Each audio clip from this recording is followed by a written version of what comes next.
According to my patient, this pregnancy was totally unplanned and spontaneous as she was lactating her 1-year-old baby.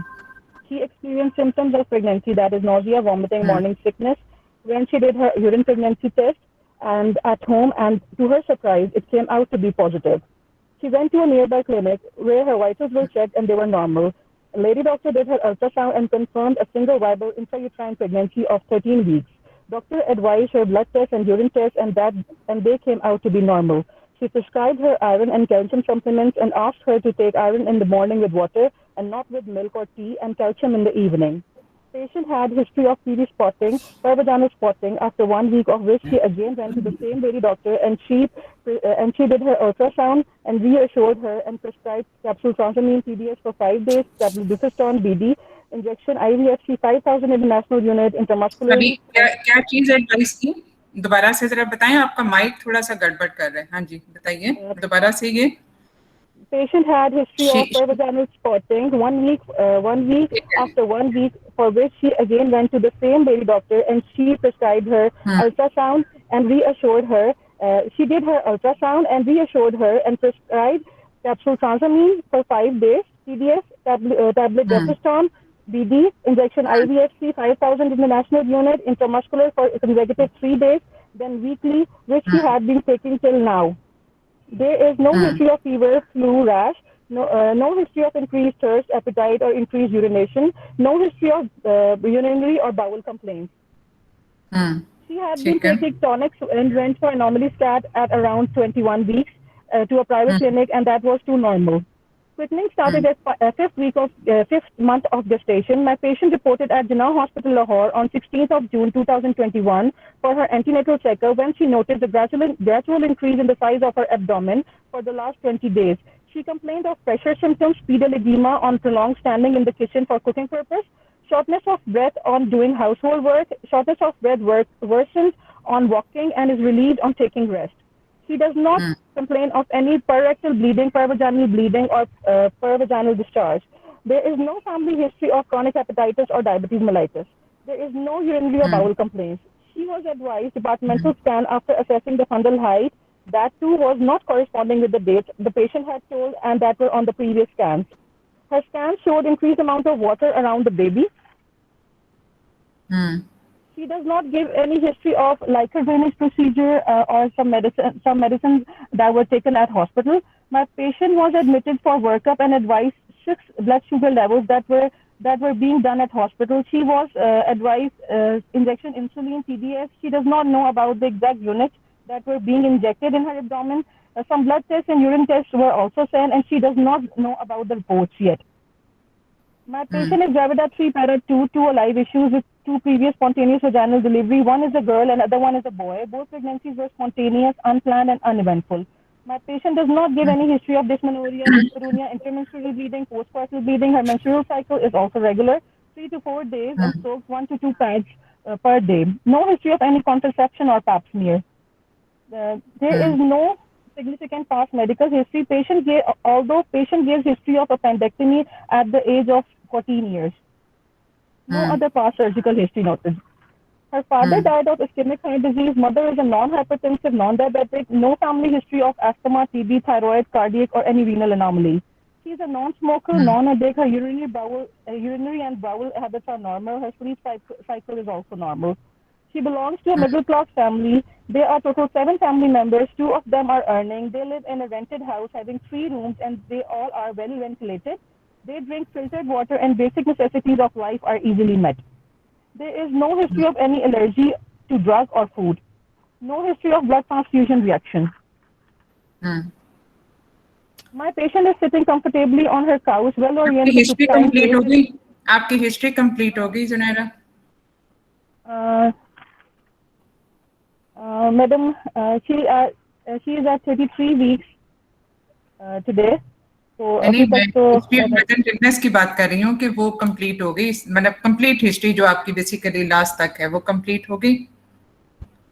Anything yes missed madam. On history of present illness? Uh, mm, mm, बस madam यही मेरे mind में यही था. Anyone else? Anything she missed on history of present illness? Ma'am anaemia, blood pressure, ये बस miss हुआ था, इस पे कमेंट नहीं था। और प्री लेबर थायराइड,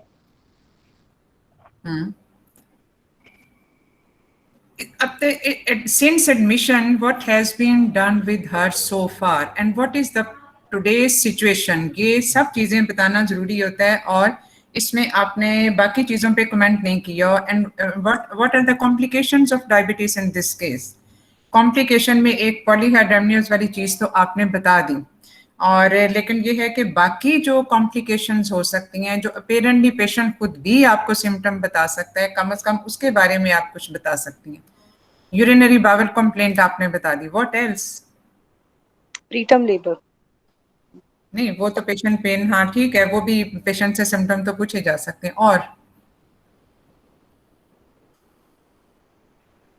और कुछ?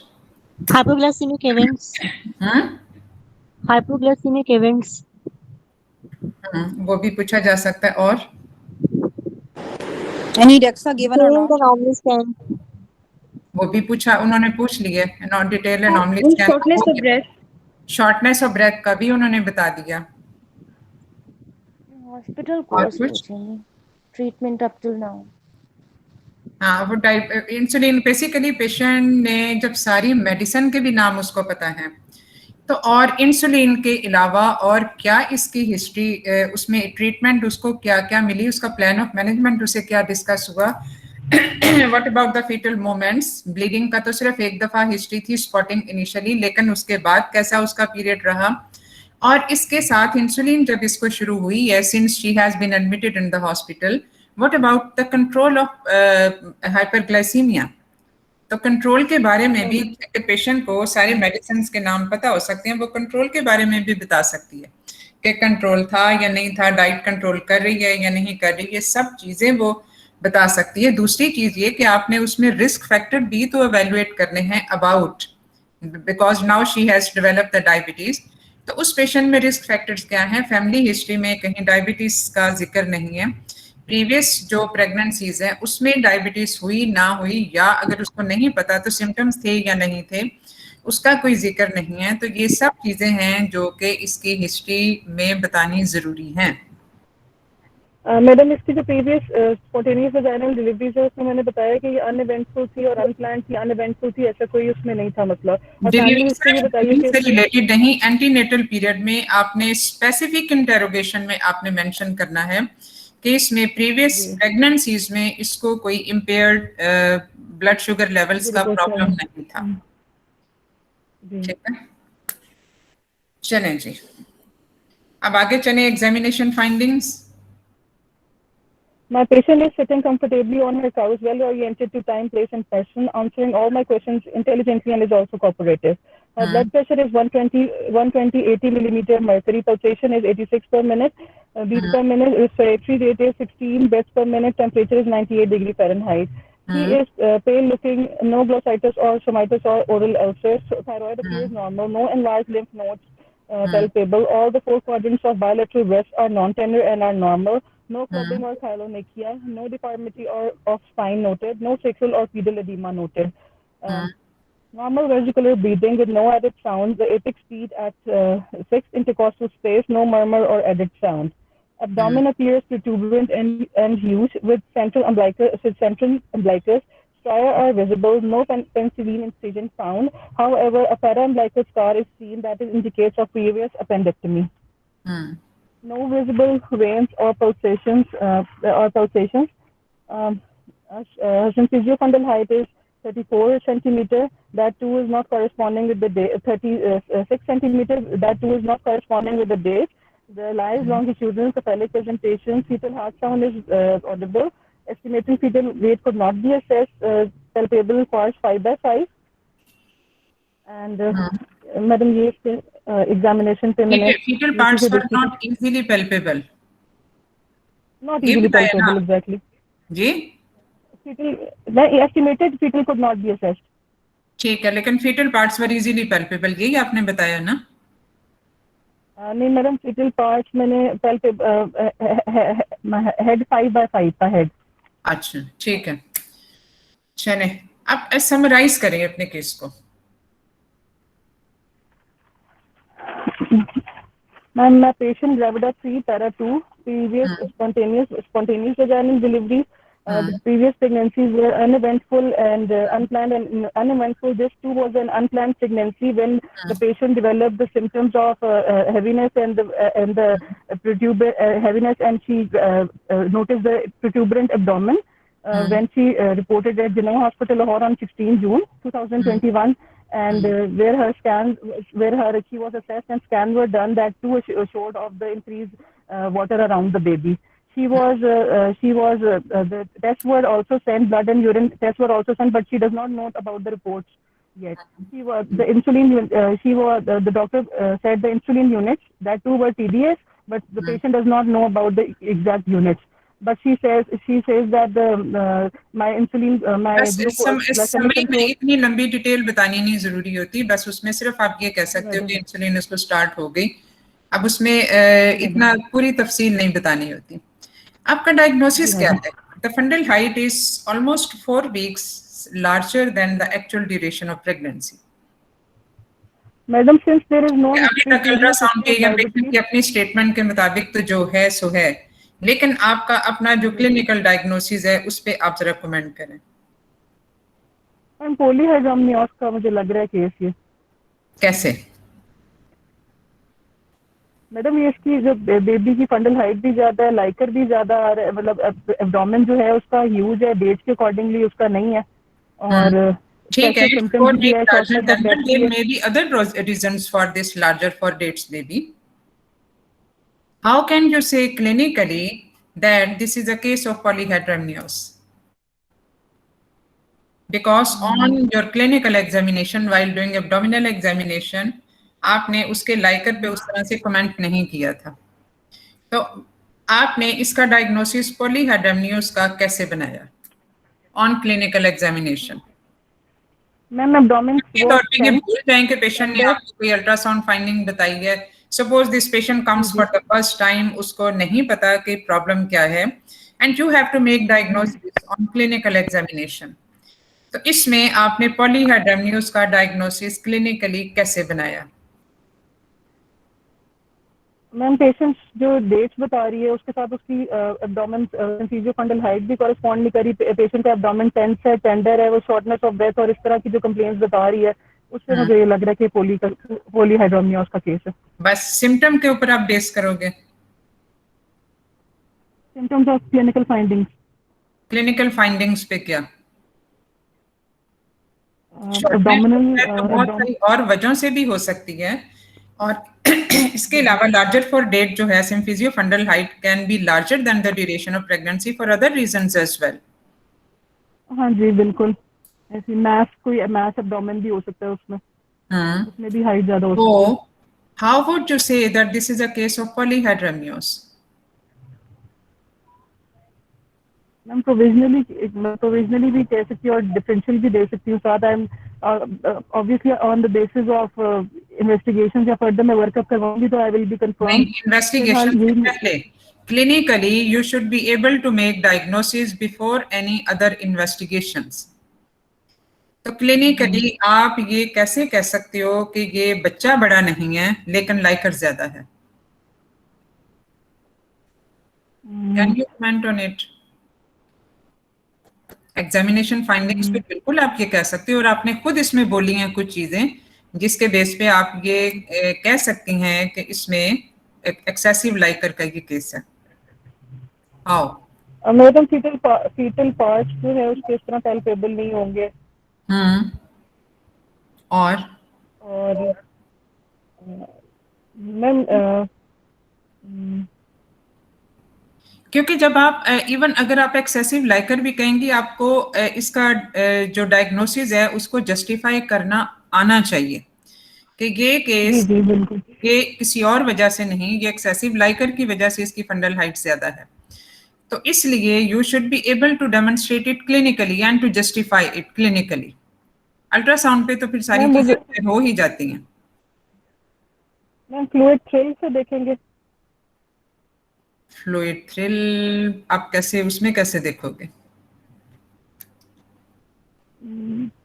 मैम जिस तरह वो परफॉर्म करते हैं फ्लूइड थ्रिल को, या मैं पैल्पेबल करूंगी abdomen, I palpable the abdomen, उसमें मैं देखूंगी कि ये लाइकर पॉकेट्स जो है मुझे ज्यादा लगेंगी और फीटल पार्ट मतलब baby will fluid not be thrill हम इतना किन पैल्पेबल। केसेस में करते हैं? फ्लूइड थ्रिल हम किन केसेस में करते हैं?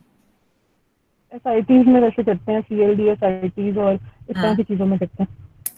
एंड सिस्टेड फ्लूइड जब होता है और उसमें अगर टेंस हो तो उसमें फ्लूइड थ्रिल बाज दफा पॉजिटिव नहीं भी आता, और इस फ्लूइड थ्रिल पे हम इसका डायग्नोसिस बेस नहीं करेंगे, because this is basically a contained fluid and cysted fluid, तो इसलिए उस पे हम डायग्नोसिस अपना बेस नहीं करेंगे। But number one, fetal height larger than the actual duration of pregnancy. You cannot feel the fetal parts easily.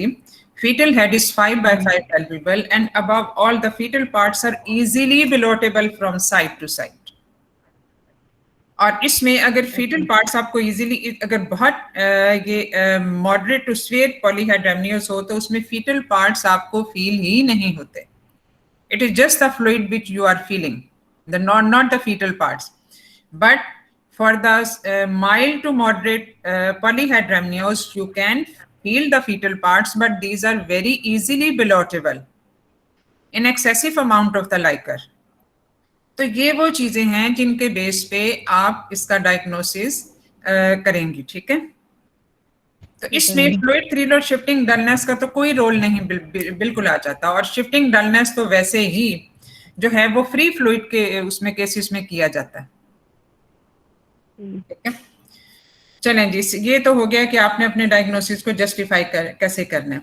Now you think that this is a case of excessive liquor, तो इसमें आप इसको आगे अब क्या investigate कैसे करेंगे? Madam सबसे पहले उसका मैं 6 लेवल ब्लड शुगर लेवल तो मैंने उसको पहले ही ऑर्डर कर दूंगी जैसे बस ब्लड शुगर लेवल से ही आप शुरू करोगे, straight forward. Madam ultrasound Always करवाऊंगी start सबसे with the पहले. baseline investigations. You always start with the baseline Yes, oh yes, investigations. And if yes, according yes, to the patient, some investigations have been carried out after admission, तो आप उसमें कह सकते हो कि ये investigation मैंने करानी है, लेकिन according to the patient, these investigations have been done so far after admission, but the reports are awaited, या reports जो हैं वो आ चुकी हैं, she doesn't know the क्योंकि ये जो इन्वेस्टिगेशन आप बताओगे इनके रिजल्ट्स एग्जामिनर आपको साथ साथ बताते जाएंगे, ठीक है? Okay madam. चलो जी, madam sorry I missed it. जी हाँ जी मैडम, मैं कहा सॉरी आई मिस्ड इट. सबसे पहले अपने बेसलाइन इन्वेस्टिगेशन से शुरू करना होता है. As this patient says that the blood in urine US were already set but she doesn't know the reports.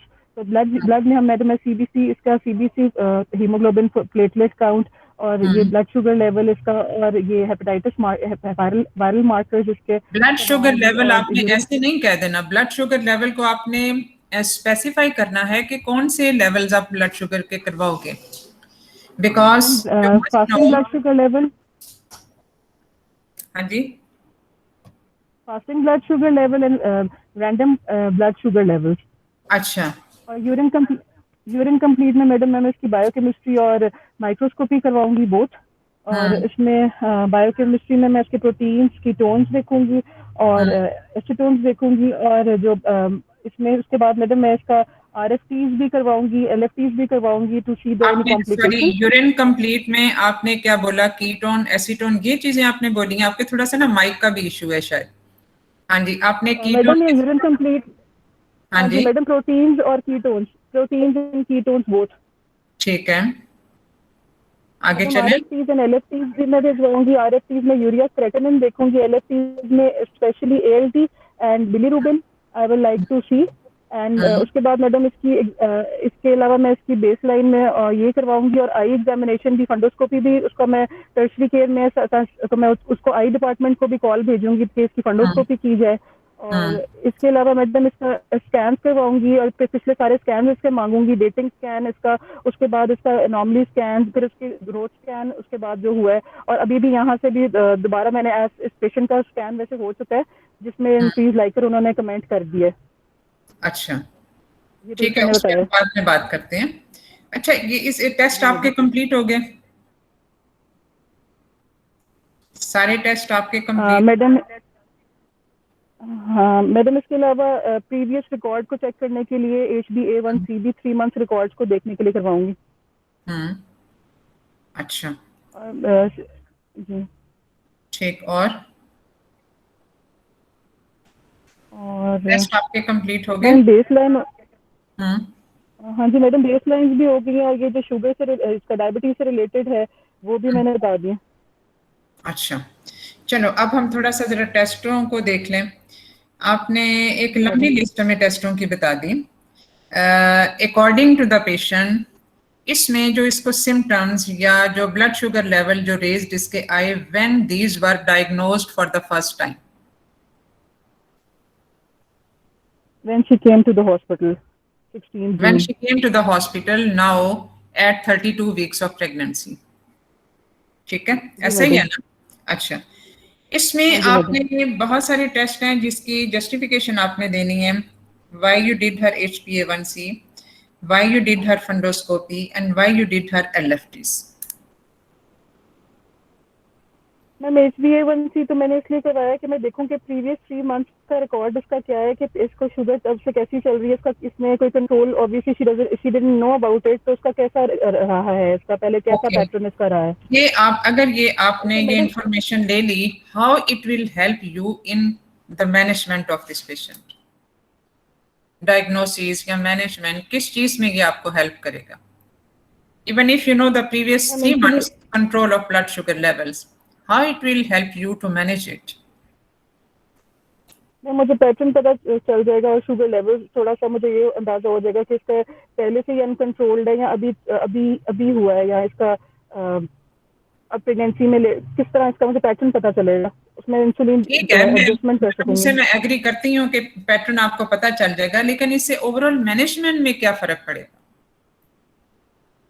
क्या ये जानने के बाद आपकी मैनेजमेंट फर्क हो जाएगी उस मैनेजमेंट से जो इसको जाने बगैर आप कर सकते हैं? नहीं madam. You should have a clear reason for doing a test. It seems very simple to do a test, लेकिन हमें उसका लॉजिक, उसकी जस्टिफिकेशन तो पता होनी चाहिए। तो दिस पेशेंट इसका जी मैडम, हाँ जी बताइए। ये पेशेंट जो है इसको पहले नहीं पता कि इसके साथ क्या हुआ है, इसको डायबिटीज थी नहीं थी, क्रॉनिक थी, GDM था, इसको कुछ नहीं पता, कोई हाइपोग्लाइसेमिक इवेंट्स भी इसको नहीं हुए, तो मैं इसको रूल आउट तो करूंगी कि ये क्रॉनिक तो नहीं है, ये पहले की तो नहीं चल रही। आई एग्जामिनेशन भी मैं फंडोस्कोपी इसलिए करवाऊंगी ताकि मैं देख सकूँ कि कोई मतलब आई एग्जामिनेशन भी उन लोगों में खराब आती है जिनको एटलीस्ट 5 साल से ज्यादा हो गया हो। ठीक है, if you go 12 weeks back from this time now onward, still it cannot tell you कि ये क्रॉनिक थी या जेस्टेशनल थी, because according to your history the patient was asymptomatic totally and not giving any specific history pertaining to this diabetes, इसलिए आप उसके शायद symptoms पे भी रिलाई नहीं कर सकते। and if you go for HbA1c, still it will not differentiate between the gestational and chronic diabetes. इसका पर्पस इस वक्त सिर्फ ये है कि ये हाई रिस्क प्रेगनेंसी का जो हाई रिस्क है वो आप उसके बारे में पेशेंट को काउंसिल करते हो। अदरवाइज इसने ना तो डिफरेंट, अगर ये पेशेंट हमारे पास आती 22 वीक्स पे तो उस पे तो अगर या उसमें से अर्ली सेकेंड ट्राइमेस्टर में आती तो उस पे तो HbA1c could differentiate between chronic and gestational, लेकिन अब इस टाइम पीरियड पे हमारा इसको करने का पर्पस डिफरेंशिएशन नहीं है। और अगर इसके ब्लड शुगर लेवल प्रोफाइल इसका अनकंट्रोल्ड रहा भी तो ये हाई रिस्क स्कोरिंग में चला जाएगा रिगार्डिंग फीटल कॉम्प्लिकेशंस, तो इसलिए आप उसके हिसाब से पेशेंट की काउंसलिंग करोगे। तो ये बेसिकली काउंसलिंग पर्पस के लिए आपने HbA1c करवाया। Now coming to the fundoscopy again, patient की कोई हिस्ट्री नहीं है पिछली प्रेगनेंसीज में डायबिटीज की, उसके मुताबिक अब सिम्टम ही आप पूछ सकते थे क्योंकि सिम्टोमेटिक तो वो अब भी नहीं है, एक्सेप्ट के पॉलीहाइड्रोनियस की वजह से उसके प्रेशर सिम्टम्स आना शुरू हो गए, तो अदरवाइज तो उसको स्पेसिफिक सिम्टम्स डायबिटीज के नहीं है। So you can not rely on the symptoms alone in the previous pregnancies, लेकिन अगर उसकी हॉस्पिटल डिलीवरी हुई है तो मिनिमम ये टेस्ट तो उसके हुए होंगे। तो हम उस पर रिलाई कर सकते हैं कि पिछली दफ़ा भी इसके सारा वर्कअप हुआ, उस पर डायबिटिक ये नहीं थी। तो अगर ये पिछली प्रेगनेंसीज में डायबिटिक नहीं है, इन बिटवीन जो है उसको कोई प्रॉब्लम नहीं हुआ, तो फंडोस्कोपी जेस्टेशनल में उसका कोई रोल रह जाता है?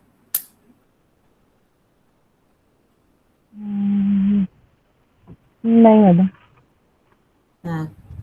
नहीं रह जाता, ठीक है, क्योंकि ये कुछ टाइम ड्यूरेशन की जो डायबिटीज होती है ये वो रेटिनल चेंजेस करती है, ठीक है, तो इस वजह से इसमें उस तक को डायबिटीज में करवानी चाहिए।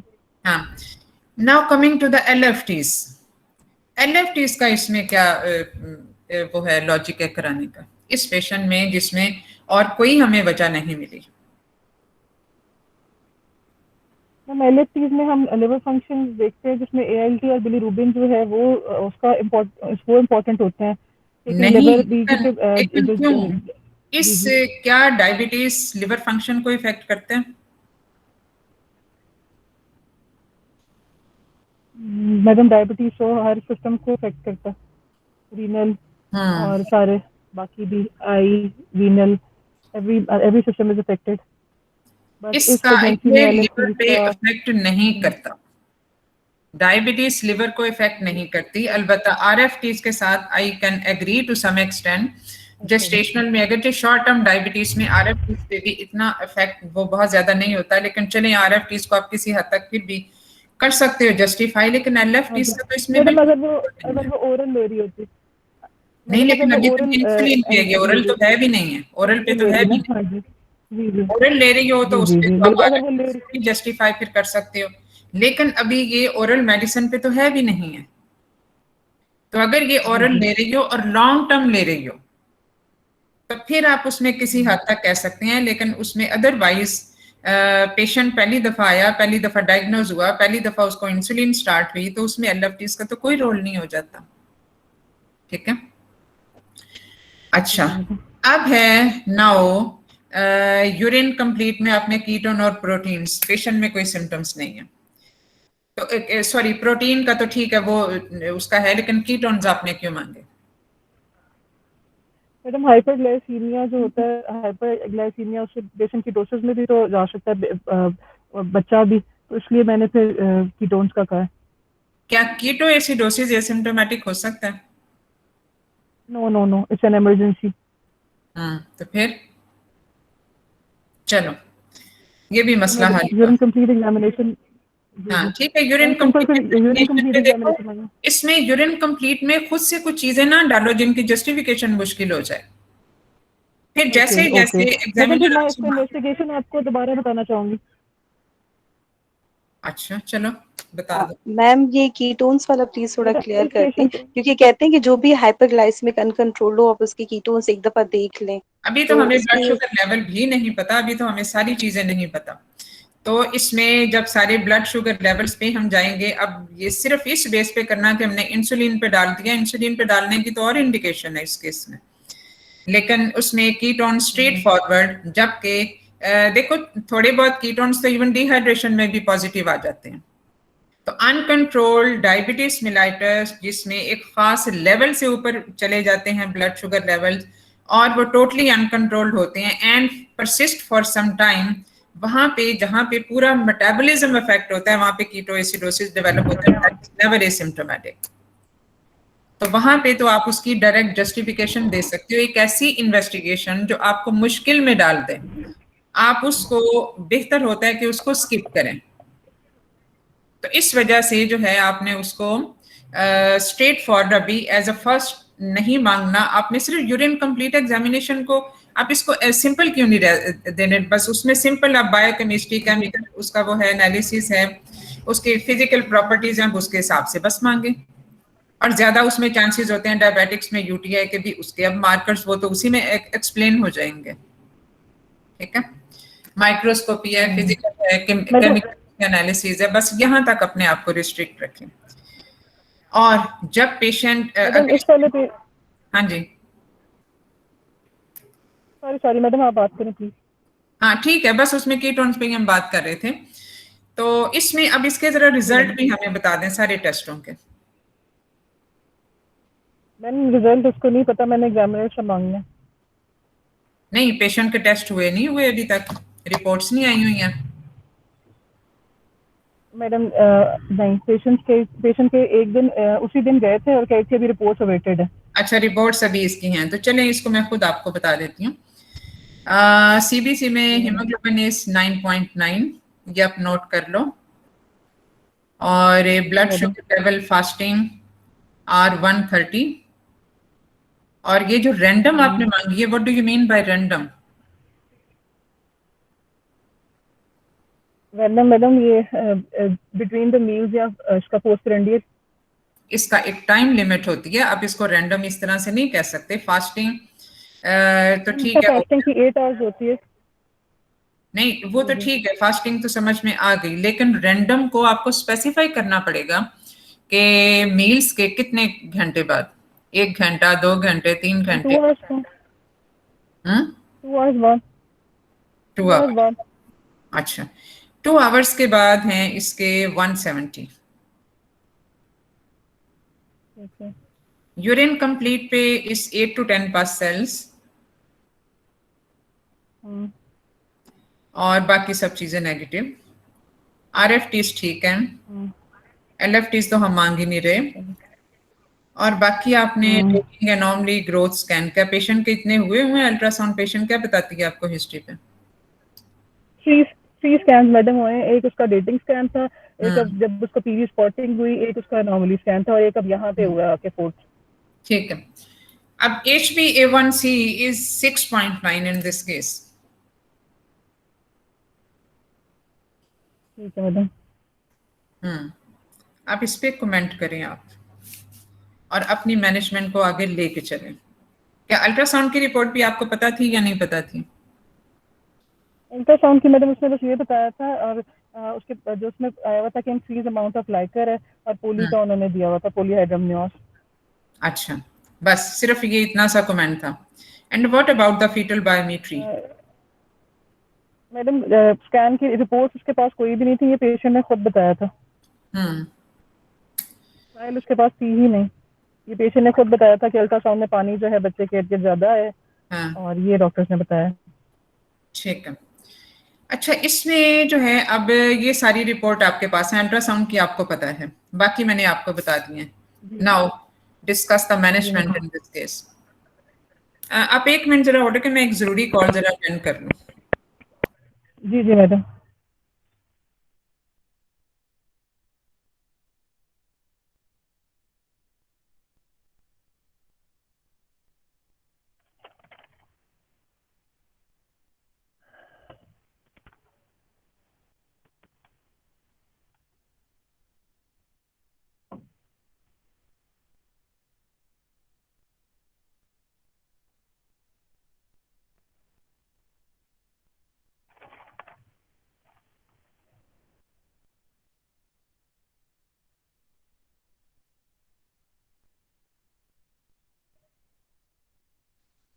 डॉक्टर की प्लेसिडा की लोकेशन क्या थी जब स्टार्टिंग में कंप्लेन हुई थी?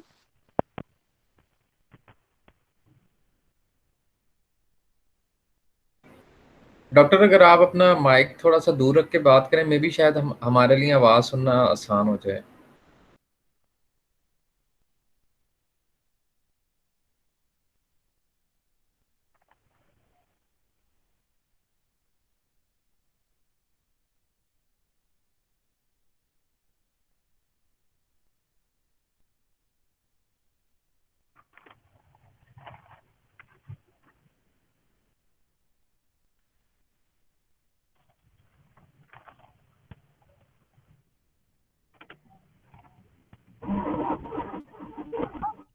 नहीं नहीं टंग जी ना मैंने बांध देना है। ये देखो रिचा क्या कह रही है, hello Richa.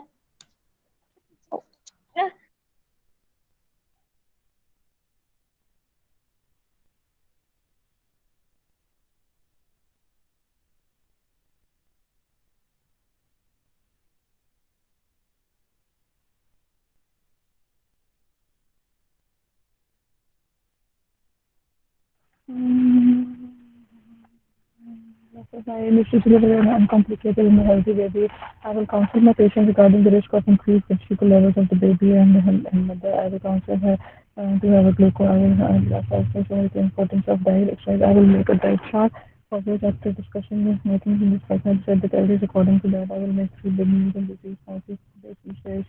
Please keeps on taking a small meal. I will ask her to make a 3 big meals.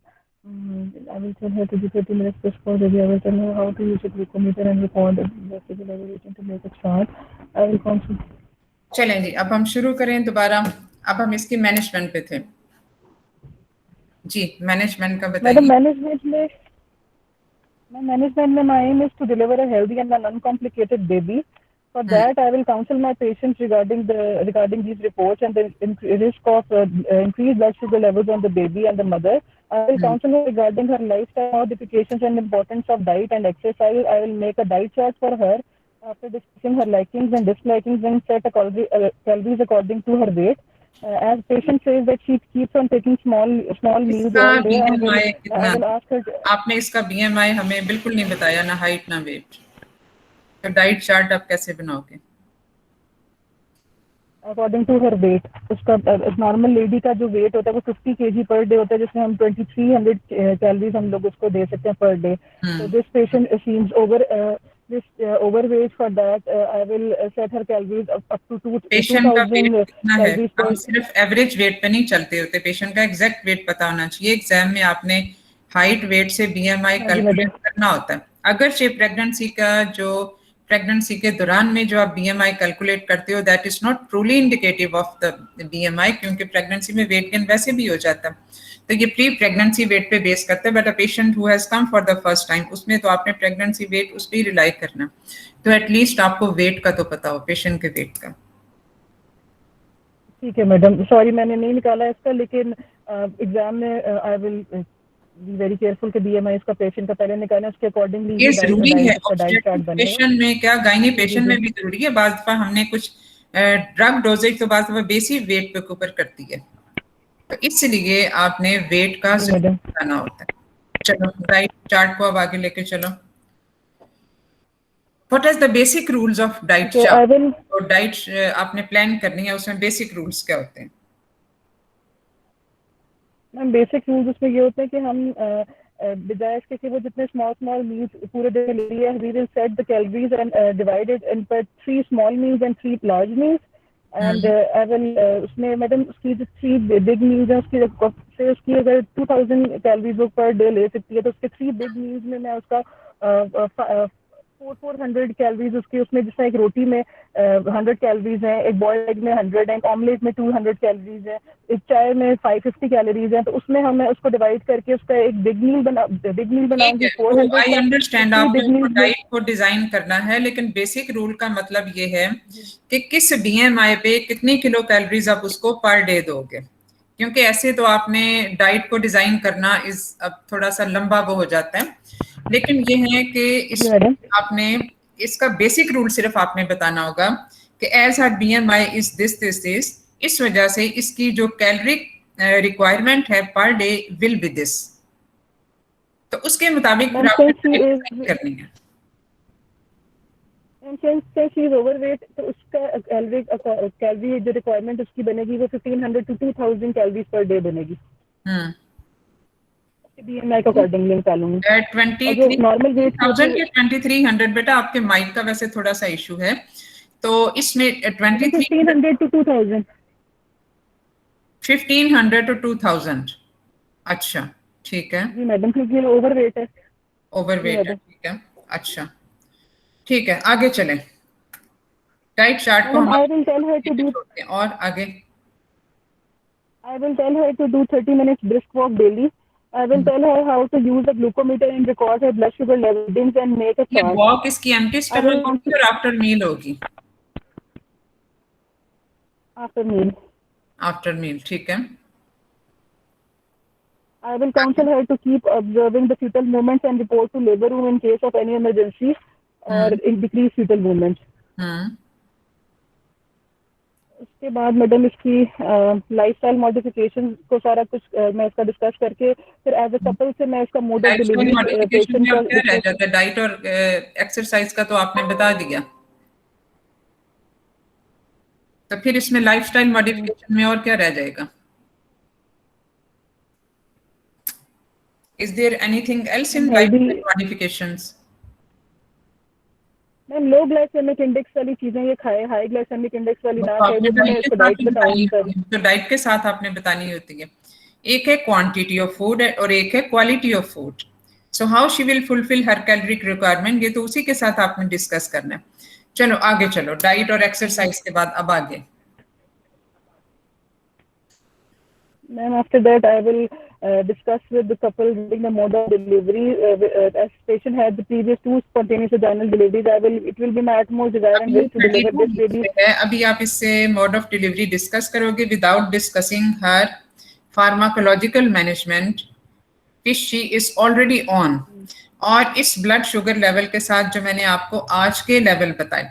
दूसरी चीज ये, एक मिनट मेरी बात सुन लें, जब आप एग्जाम में पेशेंट के लेवल्स पूछते हैं ब्लड शुगर लेवल, तो फिर उसमें आपने ये मांगना होता है, खास तौर पे अगर पेशेंट ऑलरेडी फार्माकोलॉजिकल ट्रीटमेंट पे हो, तो चाहे वो मेटफॉर्मिन है, ओरल है, चाहे वो इंसुलिन इंजेक्शन पे है, तो सिर्फ एक लेवल से आपका काम नहीं चलता। आप एग्जामिनर से ये मांगते हैं कि मुझे इसका पिछले पूरे दिन का 24 आवर्स का रिकॉर्ड बताएं, क्योंकि जो ये मैनेजमेंट जिस पे अभी ये है, इसको आपने आगे लेके कैसे चलना है वो उसके पिछले रिकॉर्ड पे डिपेंड करेगा, क्योंकि इंसुलिन पे ऑलरेडी ये जा रही है, इंसुलिन पे ऑलरेडी ये है, लेकिन इंसुलिन इफेक्टिव है या नहीं है, उसकी डोज ज्यादा है या कम है, इसको हमने बढ़ाना है या कम करना है, ये तो सिर्फ एक फास्टिंग और एक 2 आवर्स पोस्ट प्रेंडियल लेवल पे तो बेस नहीं करेगा, ये तो बेस करेगा उसके पूरे 24 आवर्स के ब्लड शुगर लेवल्स पे। तो इसलिए एक जो लेवल जो आपने पूछे और जो मैंने बता दिए, उस पे आप ये डिसाइड कर ही नहीं सकते कि अब इसकी इंसुलिन को कैसे हमने आगे लेके चलना है। And for how many days she has been on insulin after admission? अभी आज से कितने दिन पहले से ये इसकी इंसुलिन शुरू हुई है? एक दिन मैडम, एक दिन तो एक दिन में तो जाहिर है अभी इतना कंट्रोल नहीं हो सकता, और ना ही सिर्फ 2 लेवल से हमें कंट्रोल पता चल सकता। तो पेशेंट एडमिटेड है, इंसुलिन पे है, उसके ब्लड शुगर लेवल्स अभी कंट्रोल नहीं है, तो उसमें तो आप उसका पूरा 24 आवर्स का रिकॉर्ड मांगोगे जो मेंटेन रखा जाता है। चलें, इसलिए आपने इसमें पूरे 24 आवर्स का इसमें आपने जरूरी मांगने होंगे, सिर्फ 2 लेवल्स नहीं मांगने। अब आगे चले, मोड ऑफ और रूट ऑफ डिलीवरी, ये सब चीजें हम बाद में डिस्कस करेंगे, पहले मुझे इसकी फार्माकोलॉजिकल ट्रीटमेंट का बताएं। मैम फार्माकोलॉजिकल ट्रीटमेंट, इसका पहले मैं मैडम इसको ब्लड शुगर इसकी चार्ट मांगूंगी इसका एग्जामिनर से 24 आवर्स का, और उसके बाद इसको 2 से 3 दिन एटलीस्ट इसको मॉनिटर करूंगी कि इसके ब्लड शुगर लेवल और इसके इंसुलिन एडजस्टमेंट करूंगी कि रेगुलर इंसुलिन मैंने इसको कितने यूनिट्स पे ये सेट रहती है, और एनपीएच मैंने इसको कितना देना है। तो मैम रेगुलर जो है बोलस उसका 3 टाइम्स अ डे मैं दूंगी उसको विद मील्स, और जो एनपीएच है वो मैं एट द नाइट दूंगी, या फिर उसको इस तरह के डिवाइड कर दूंगी। रेगुलर मील्स जो है, सॉरी इंसुलिन रेगुलर जो है वो आपने जो ये सारी चीज डिस्कस करनी है, ये उस पर्सपेक्टिव में डिस्कस करनी है जो वो ऑलरेडी जिस पे वो है। इंसुलिन वो ले रही है, कौन सी वाली इंसुलिन ले रही है, कितनी डोज में ले रही है, ये आपको पता होना चाहिए। अगर मरीज को नहीं पता तो एग्जामिनर आपको बता देगा कि इसकी जो इंसुलिन, आप बता दें, इसलिए इसकी ड्रग शीट भी मांगी जाती है पेशेंट्स की, कि मुझे इसकी ड्रग शीट भी दिखा दें। इंसुलिन इस वक्त कौन से, पेशेंट आपको ये तो बता ही सकता है कि उसको 2 टीके लग रहे हैं या 3 लग रहे हैं या 4 लग रहे हैं, 3 टीके लग रहे हैं, तो फिर प्रोबेबली ये ले रहे, और 3 टीकों की टाइमिंग भी उसको पता होंगे पेशेंट को कि 3 इंजेक्शंस अगर हैं तो क्या वो मॉर्निंग, इवनिंग, नाइट पे हैं या कब हैं। अगर ये 3 टाइम्स अ डे हैं तो फिर ये probably she is on regular insulin. और अगर वो कहती है कि 3 टीके तो वैसे लगती हैं और 1 टीका रात को सोने से पहले लगता है, तो प्रोबेबली इट्स 3 रेगुलर +1 एनपीएच। तो उससे भी आपको मैडम, यही थोड़ा कहता बहुत है। आइडिया हो जाता है। अलबत्ता मरीज को जो चीज नहीं पता होगी वो ये नहीं पता होगी कि उसको कितने कितने यूनिट लग रही हैं, और बाल दफा पेशेंट को पता होता है कि इसमें कितने यूनिट लग भी रहे हैं। जो पढ़ा लिखा पेशेंट होता है वो इस बारे में भी बता देता है कि इतने यूनिट सुबह, इतने यूनिट दोपहर और इतने यूनिट शाम को, तो वो भी उसके बारे में बता देता है। अदरवाइज जो इसको आप जो बेसिकली अब इसमें पेशेंट इंसुलिन पे है तो इसको आपने बढ़ाना कैसे है, इस सिनेरियो के साथ जो ब्लड शुगर लेवल आपको जो मैंने बताया, और वो सिर्फ 2 लेवल थे क्योंकि आपने इससे ज्यादा मांगे भी नहीं। और दूसरा ये कि अगर ये पेशेंट आपके पास ओपीडी केस के तौर पे आता है तो फिर तो आपको 0 लेवल से इसकी इंसुलिन शुरू करनी पड़ेगी। तो जो 0 लेवल से इंसुलिन शुरू करनी है उसको स्टार्ट करने का तरीकाकार क्या है वो भी आपको पता होना चाहिए। और दूसरी चीज ये कि अभी जो इंसुलिन ले रही है क्या वो इनएडिक्वेट डोज में तो नहीं ले रही, according to her body weight and trimester wise, तो ये भी आपको पता होना चाहिए। तो अगर मैं ये कहूँ कि ये पेशेंट ले रही है 6 units of insulin, regular insulin 3 times a day, examiner आपको ये बताता है कि she is on 6 units of regular insulin 3 times a day, तो जी फिर आप इसको कैसे लेके मैडम, चलें? हाँ मैं जी, इसके वेट के अकॉर्डिंगली इसका 60 kg वेट है, उसको डिवाइड करूंगी 2 के साथ, तो 30 यूनिट्स जो है इसके बनते हैं। 30 यूनिट्स में अगर इसमें जो रेगुलर लेगी वो 1/3 30 यूनिट रेगुलर है, वो आपने कैसे निकाले? 30 10 यूनिट आपने इसके कैसे निकाले? मैडम इसके वेट से निकाले हैं कि 60 वेट है तो डिवाइडेड बाय 2 करेंगे तो उसका 30 यूनिट्स इसके निकलेंगे, डिवाइडेड जिसमें बाय, से ये 10 रेगुलर के ले रही है। नहीं सॉरी, एक मिनट बेटा ठहरे, आपने इसके वेट के हिसाब से यूनिट्स कैसे निकाले? कैलकुलेशन फॉर्मूला क्या था?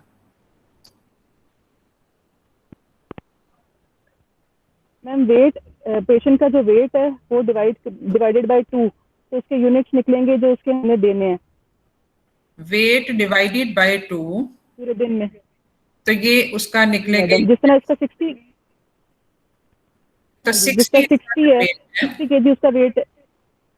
हाँ, तो तो मैडम उसको डिवाइडेड बाय 2 करेंगे तो वो 30 यूनिट्स उसके पूरे दिन के बनते हैं रेगुलर के और एनपीएच के, जिसमें से 1/3 वो रेगुलर ले रही है, तो उसका 10 यूनिट्स रेगुलर के दिन के जाएंगे और एनपीएच के जाएंगे इसके 20 यूनिट्स। तो रेगुलर मैं 3 पे डिवाइड करूंगी क्योंकि वो टीडीएस में जाते हैं, तो अगर उसके 4 यूनिट्स भी रखली मैं रेगुलर के करूँ तो एनपीएच इसका 10 यूनिट्स में इसको बीडी में भी, या एक ही दफा मैं रात को दे सकती हूँ या उसको भी मैं 20 को भी डिवाइड कर सकती हूँ 10 और 10 में।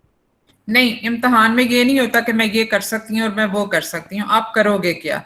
और दूसरी बात ये कि हम सिर्फ इस मरीज की बात कर रहे हैं, हम जनरल एक टॉपिक डिस्कस नहीं कर रहे, तो हम सिर्फ इस मरीज पे फोकस करेंगे कि इस मरीज में जो ऑलरेडी 6 यूनिट सुबह दोपहर शाम ले रही है, उसके साथ आपने क्या जो है वो उसका बेसिकली ये इनएडिक्वेट डोज थी, आप इसको चेंज करना चाहोगे या नहीं चेंज करना चाहोगे, और you will wait for few more days कि इसमें हमने जो है वो क्या करना है। और दूसरी बात ये कि इसका इसमें क्या इंडिकेशन थी straightforward to start insulin, क्योंकि 2-3 सवाल इसमें पूछे जा सकते हैं कि was there any other possible option कि इस मरीज में जिसका वेट ज्यादा है हम इसको स्ट्रेट फॉरवर्ड सिर्फ इंसुलिन पे रखें।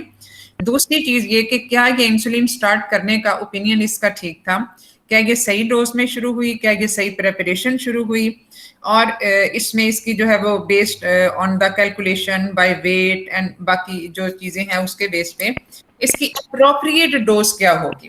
तो ये बहुत सारे सवाल हैं जो इस मरीज इसका जो ब्लड शुगर है, हाँ जी, अब इसको दोबारा से बेटा आप डिस्कस करेंगे, एक इम्पोर्टेंट चीज है। मैडम सिंस इसका ब्लड शुगर एंडर में आपने मुझे 170 दिया तो ये ज्यादा है, ये रेज है, तो इसके लिए मैं 2 यूनिट्स रेगुलर इंसुलिन के मजीद इसके ऐड कर दूंगी, क्योंकि 150 से 200 के बीच में है तो ऐड ऑन 2 यूनिट्स करते हैं हम, तो इसके मैं 2 यूनिट्स ज्यादा कर दूंगी रेगुलर इंसुलिन के। ओके, अब आपने फिर वो एक बेसिक गलती की, आप मुझसे अभी भी पूछो कि इसके बाकी ब्लड शुगर लेवल कैसे हैं, कि मैं इसमें चेंज तभी करूंगी जब मुझे बाकी ब्लड शुगर लेवल पता होंगे। अगर तो पेशेंट सिर्फ उसके कभी नहीं हुए तो फिर तो जाहिर है आपने एक वेट के हिसाब से कैलकुलेट करके बस शुरू कर देना फिर आप उसमें ब्लड शुगर लेवल की मॉनिटरिंग के साथ साथ उसको ऊपर नीचे करते हो। लेकिन अगर पेशेंट एडमिटेड है, उसके ब्लड शुगर लेवल्स हो रहे हैं, फिर आप पहले ब्लड शुगर लेवल प्रोफाइल मांगोगे, फिर उसके हिसाब से आपने चेंज करना। तो ये दो डिफरेंट चीजें हो जाती हैं। एक बिल्कुल ऐसा पेशेंट जिसका अभी कोई रिकॉर्ड नहीं है, जिसके पास अभी कोई ब्लड शुगर लेवल कंट्रोल में उसके हो ही नहीं, मॉनिटरिंग हुई ही नहीं है, और एक वो पेशेंट है जिसकी मॉनिटरिंग हो रही है। तो दोनों की डिस्कशन फर्क हो जाएगी। तो इसलिए आप इसमें मुझसे बाकी ब्लड शुगर लेवल मांगे, फास्टिंग और जो 2 आवर्स आफ्टर ब्रेकफास्ट है, ये मैंने आपको बता दिया। अब ये प्री लंच वाली जो है दैट इज 105, पोस्ट लंच वाली ये आप नोट कर लो, पोस्ट लंच वाली है 1। Now pre dinner, madam post lunch की कितनी आपने बताई है? Post lunch is 150। Now pre dinner is 120 and post dinner is 170। और बाकी मैंने ब्रेकफास्ट से पहले और बाद वाली तो आपको बता दी। तो अब ये आपके पास 24 घंटे का रिकॉर्ड आ गया। इंसुलिन वो ले रही है 6 यूनिट सुबह दोपहर शाम। अब इसको इन ब्लड शुगर लेवल्स के साथ आप कैसे चेंज करोगे?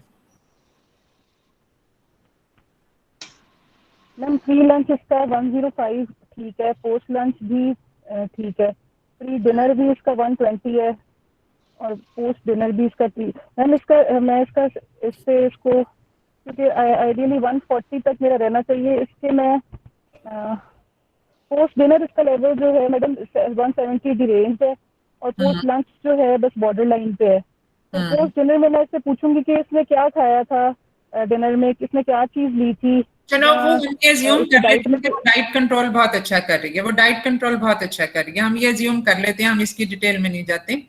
आप सिर्फ मुझे ये बताएं कि अब इसको इंसुलिन के साथ आप क्या करेंगे? इसमें इसको चेंज करेंगे, बढ़ाएंगे या कुछ और ऐड करेंगे? ग्लूकोफेज इसका मेटफॉर्मिन में ऐड कर सकती हूँ, इसके साथ कर दूंगी। क्या कर सकती हैं? ग्लूकोफेज ऐड ऑन कर सकती हूँ। चलें, वो एक ऑप्शन होगी। ग्लूकोफेज आपने ऐड कर दिया। ग्लूकोफेज आपने किस पॉइंट ऑफ व्यू से ऐड किया और वो किस लेवल को मैनेज करेगा, पोस्ट प्रेंडियल और प्री प्रेंडियल? ग्लूकोफेज जो है वो प्री को करता है, वो प्री को करता है। प्री को करता है या पोस्ट को करता है? ग्लूकोफेज। और ग्लूकोफेज आप इसमें क्यों ऐड कर रही हो, उसकी भी मुझे जस्टिफिकेशन दे दें। मैडम एक लेवल इसका पोस्ट डिनर, एक ही लेवल इसका ज्यादा रेंज है, तो ग्लूकोफेज इसका पोस्ट डिनर लेवल को ये मैनेज रात को मैं उसको ग्लूकोफेज इसको ये ज्यादातर पोस्ट डिनर लेवल को मैनेज करता है। और इस पेशेंट में हमने ग्लूकोफेज इसलिए दे दिया कि ताकि, क्योंकि इस पेशेंट की ओबेसिटी है, बॉडी वेट ज्यादा है। देखो इंसुलिन की जितनी हम ज्यादा डोजेस बढ़ाते जाएंगे वो कंट्रोल ब्लड शुगर लेवल्स, उतना ही insulin act as a growth factor as well. तो जिनका बीएमआई ज्यादा होता है, जिनका बॉडी वेट ज्यादा होता है, वहां पे सिर्फ इंसुलिन को ही बढ़ाते जाना एक सूटेबल ऑप्शन नहीं होती। So in those cases those patients are rather a good candidate for combination therapy, glucophage as well as insulin. तो इसलिए इसमें उसके स्टार्ट करने की ये वाली जस्टिफिकेशन होगी। अब हम आते हैं इंसुलिन की तरफ। आपने ग्लूकोफेज ऐड कर दिया इसमें, और जब आप एक दिन के बाद उसके लेवल्स चेक करते हैं तो अब 126 हो गया प्री ब्रेकफास्ट, और आफ्टर ब्रेकफास्ट इज अगेन 170। और दूसरा ये कि ग्लूकोफेज की आपने मुझे डोज भी वैसे नहीं बताई, लेकिन हम एज्यूम कर लेते हैं it's 500 milligram BD. Pre lunch post lunch उतने ही हैं, और प्री डिनर और पोस्ट डिनर भी उतने ही हैं। मैम प्री ब्रेकफास्ट आपने 126 बताया? हाँ जी, बाकी सब लेवल हमने वही के वही रखे। तो मैडम इसमें फिर मैं इंसुलिन के यूनिट्स बढ़ाऊंगी। कितने बढ़ाएंगी और कौन से बढ़ाएंगी? मैम रेगुलर के आपने मुझे कहा कि ब्रेकफास्ट में जो है ब्रेकफास्ट में आपने मुझे कहा कि ज्यादा आई है, बाकी लंच और डिनर में वही लेवल्स आए हैं, बस सारे वही लेवल्स हैं। तो मैडम मैं फिर वो भी 130 से मैडम फिर मैं इसकी 126 होंगे बस। सॉरी मैडम, मैंने कहा वही 130 से 126 ही हो गए, बाकी ऑलमोस्ट सारे लेवल्स वही हैं, सिर्फ प्री ब्रेकफास्ट थोड़ी सी 4 मिलीग्राम कम हुई। अच्छा ऑलमोस्ट फिर वैसी ही है ये। हाँ तकरीबन कह सकते हैं। नहीं हुई मतलब तो अब इसमें क्या हमारे पास चॉइसेस क्या हैं, हमारे पास चॉइसेस क्या हैं? मैडम ये एमपीएच के यूनिट्स में इसमें फिर ज्यादा करूंगी ताकि वो लॉन्ग जो उसका वो लंबा टाइम है वो उसका कवर हो जाए। बोलस तो बेसल इंसुलिन में फिर लेवल्स इसके ज्यादा होंगे। तो इसका आंसर सीधा सा ये होगा कि एनपीएच मॉर्निंग पे भी डालो, एनपीएच रात को भी डालो। हाँ जी, डिवाइडेड डोज कर दूंगी। अगर वो 10 एनपीएच जो है वो 10 कर दूंगी, सुबह वाले लेवल्स को कवर कर लेगा और मॉर्निंग वाली जो है वो इवनिंग वाले लेवल को कवर कर लेगा। ठीक है, तो ये दो लेवल तो हो जाएंगे कवर, क्योंकि देखो इसी हिसाब से अब ये जब तक आपके पास 24 घंटे का रिकॉर्ड नहीं होता आप इस पे डिस्कस कर ही नहीं सकते इंसुलिन मैनेजमेंट पे। अब अगर फर्ज किया है कि लंच वाले लेवल्स इंक्रीज होते तो फिर हम इसको लेके हम इसमें रेगुलर को बढ़ा सकते थे, तो लेकिन चूंकि इसमें रेगुलर वाले ठीक है, शॉर्ट एक्टिंग वाला हमें बढ़ाने की कोई जरूरत नहीं है, तो इंटरमीडिएट वाले जिसका इफेक्ट होता ही 12 घंटे है वो हम करेंगे ताकि 12 घंटे बाद वाले लेवल को वो मैनेज कर ले। तो इसी तरह से अब इसमें डिफरेंट चीजें हैं अब कि हमने तकरीबन इसको 3 दफा इंजेक्शन ये दिया और एनपीएच जो है वो हम अलग से दे रहे होते हैं। Can we combine NPH and regular? Injection की तादाद को कम। Sorry madam, can you repeat please? मैं ये कह रही हूँ कि इसको 3 लग रहे हैं रेगुलर, 2 लग रही हैं एनपीएच, तो क्या हम मॉर्निंग और नाइट वाले एनपीएच और रेगुलर को कंबाइन कर सकते हैं? हाँ जी मैडम, कर सकते हैं। क्या पता दोनों में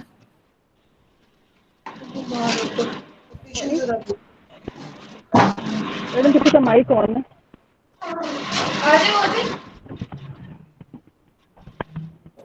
हाँ जी चलें बताएं, क्या हम इनको कंबाइन कर सकते हैं?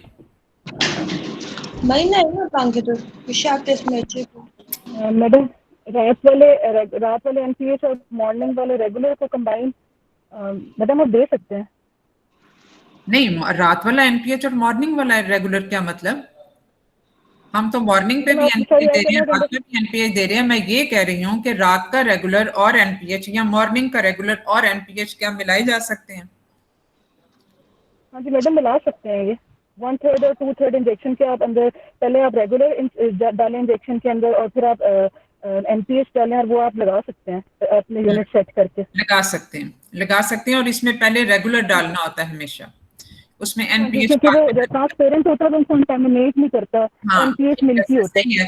अब इसमें ये है कि अगर पेशेंट इतने सारे हम उस पे, अब देखो अब इसमें हमारे पास से 2 डोज रिजीम भी होती है जो कि बेसिकली 70-30 वाली है, लेकिन पेशेंट का जब टोटली एक कॉम्प्लिकेटेड प्रेगनेंसी है, लेकिन ये है कि इसमें कॉम्प्लिकेटेड प्रेगनेंसी में भी टोटली डिस्टर्ब्ड ग्लूकोज प्रोफाइल, तो इसमें जब हम रेगुलर डिवाइडेड डोजेस में ज्यादा रिजीम देते हैं इस पे हमेशा बेहतर और टाइटर कंट्रोल, एक रैपिड कंट्रोल आ जाता है हमारे पास।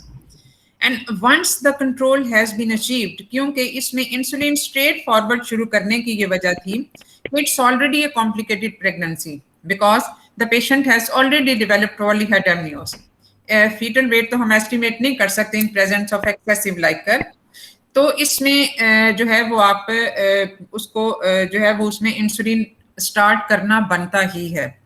लेकिन अगर ये पेशेंट एनपीएच मैक्रोसोमिया ना होता, इंसुलिन पॉलीहाइड्राम्नियोस ना होता, तो फिर उसमें हमारे पास बहुत सारी चॉइसेस थी कि हम इसको सीधा भी डाइट फिर एक्सरसाइज या ज्यादा से ज्यादा हम उसको ग्लूकोज देते और फिर देखते, तो लेकिन कॉम्प्लिकेटेड प्रेगनेंसी में हमने सीधा सीधा इंसुलिन पे डालना है तो वो तो जस्टिफाइड है। बाकी हमने इसका ये टोटल जो पूरे का पूरा हमने इसको डिस्कस किया with the background knowledge of the previous 24 hours blood sugar level, तो वो है जो बेसिकली इसमें आपने डिस्कस करना होता है इन डिटेल। तो ये जो इंसुलिन 0 लेवल से कैसे शुरू करनी है, या अगर ऑलरेडी शुरू हुई हुई है तो उसको पिछले लेवल के मुताबिक ऊपर नीचे कैसे करना है, तो ये चीज एक बहुत इंपॉर्टेंट चीज हो जाती है। जहां तक डाइट का है, वो डाइट का आप एक ओवरऑल एक बेसिक प्रिंसिपल पता होना चाहिए, और एक्सरसाइज में तो इतना बहुत ज्यादा कुछ डिस्कस करने को है नहीं। तो इसमें और दूसरा ये कि इसमें पेशेंट आपके पास चला जाता है, पेशेंट सपोज आप कंट्रोल उसका अचीव हो गया, उसने घर जाना है, तो आप इसको 2 डोज रिजीम पे भी डाल सकते हैं, 70-30 वाली पे भी शिफ्ट कर सकते हैं ताकि उसके लिए कन्वीनियंट हो। और sometimes the patient is not very much comfortable with the multiple injection, तो उस सूरत में भी एक दफा कंट्रोल अचीव करके आप उसको जो 2 इंजेक्शन रिजीम है उस पे आप डाल के उसको फिर घर भेज सकते हो। And you have to educate the patient that how to check blood sugar levels, how to inject, how to calculate the dose of insulin, ये सब चीजें, and how to cope with the complication of hypoglycemia। तो ये सारी चीजें हैं जो कि पेशेंट को हम सिखा के भेजते हैं। तो अब हम आते हैं, ये मेरा ख्याल है इसमें तो अब और कोई डिस्कशन वाली चीज नहीं। मैम मुझे पूछना था एक क्वेश्चन। जी। मैम ये हमने जो लेवल्स पोस्ट लंच किए थे, आपने बताया 150, ये हमने 1 आवरली किए थे कि 2 आवरली?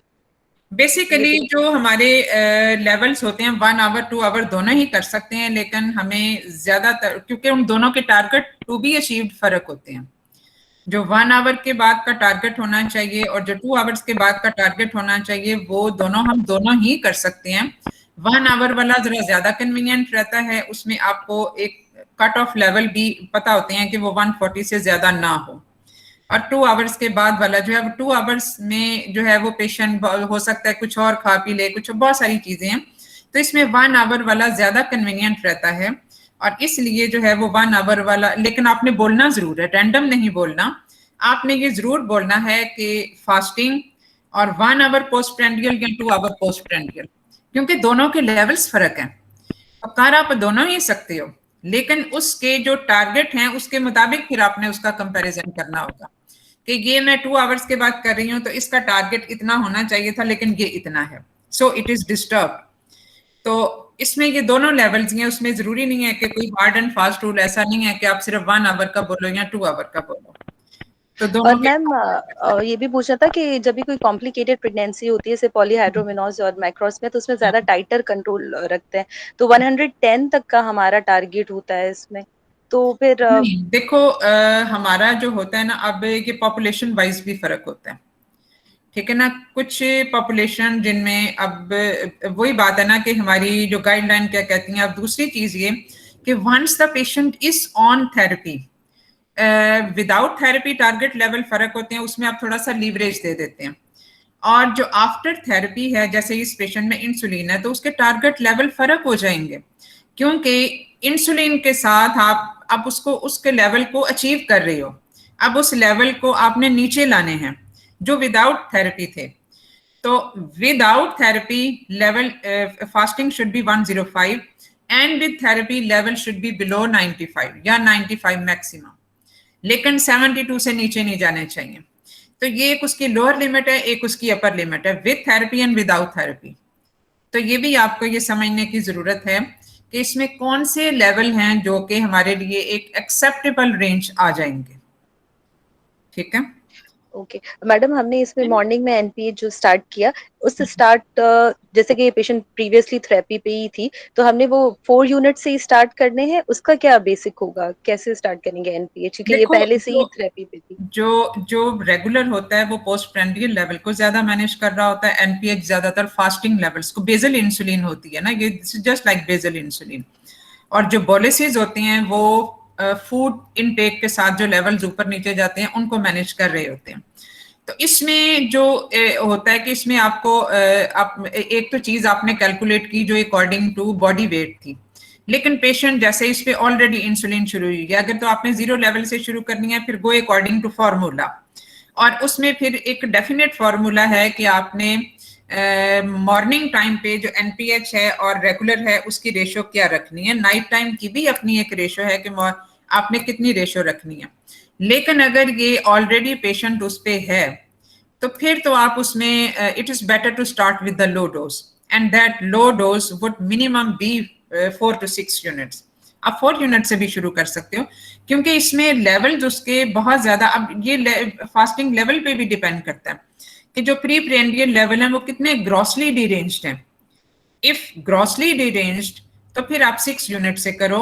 अगर वो बॉर्डर लाइन डिरेंज्ड है, जैसे ये 126 है, तो ये उसकी अपर लिमिट आ जाती है जिसपे बेसिकली जिससे नीचे नीचे होना चाहिए, तो इसलिए आप यहाँ पे उसको 4 यूनिट के साथ भी कर सकते हैं।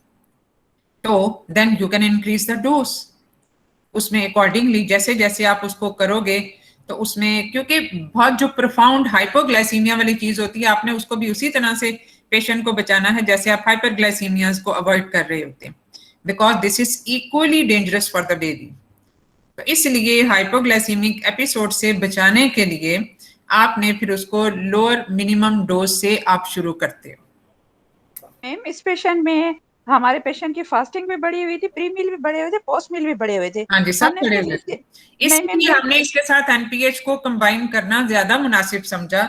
लेकिन अगर ये पेशेंट वो पेशेंट होता है जिसमें अभी हमने इंसुलिन शुरू ही नहीं की, तो उसमें हम इसको फॉर्मूले के मुताबिक देते, जो बॉडी वेट के हिसाब से फॉर्मूला होता है, और फिर फॉर्मूले के हिसाब से हम इसको डिवाइड कैसे करते हैं, मॉर्निंग इवनिंग में डिवाइड कैसे करेंगे मैडम? वेट को डिवाइड करेंगे 2 से, और फिर जो यूनिट्स आएंगे उसका 2/3 रेगुलर देंगे और 1/3 एनपीएच देंगे।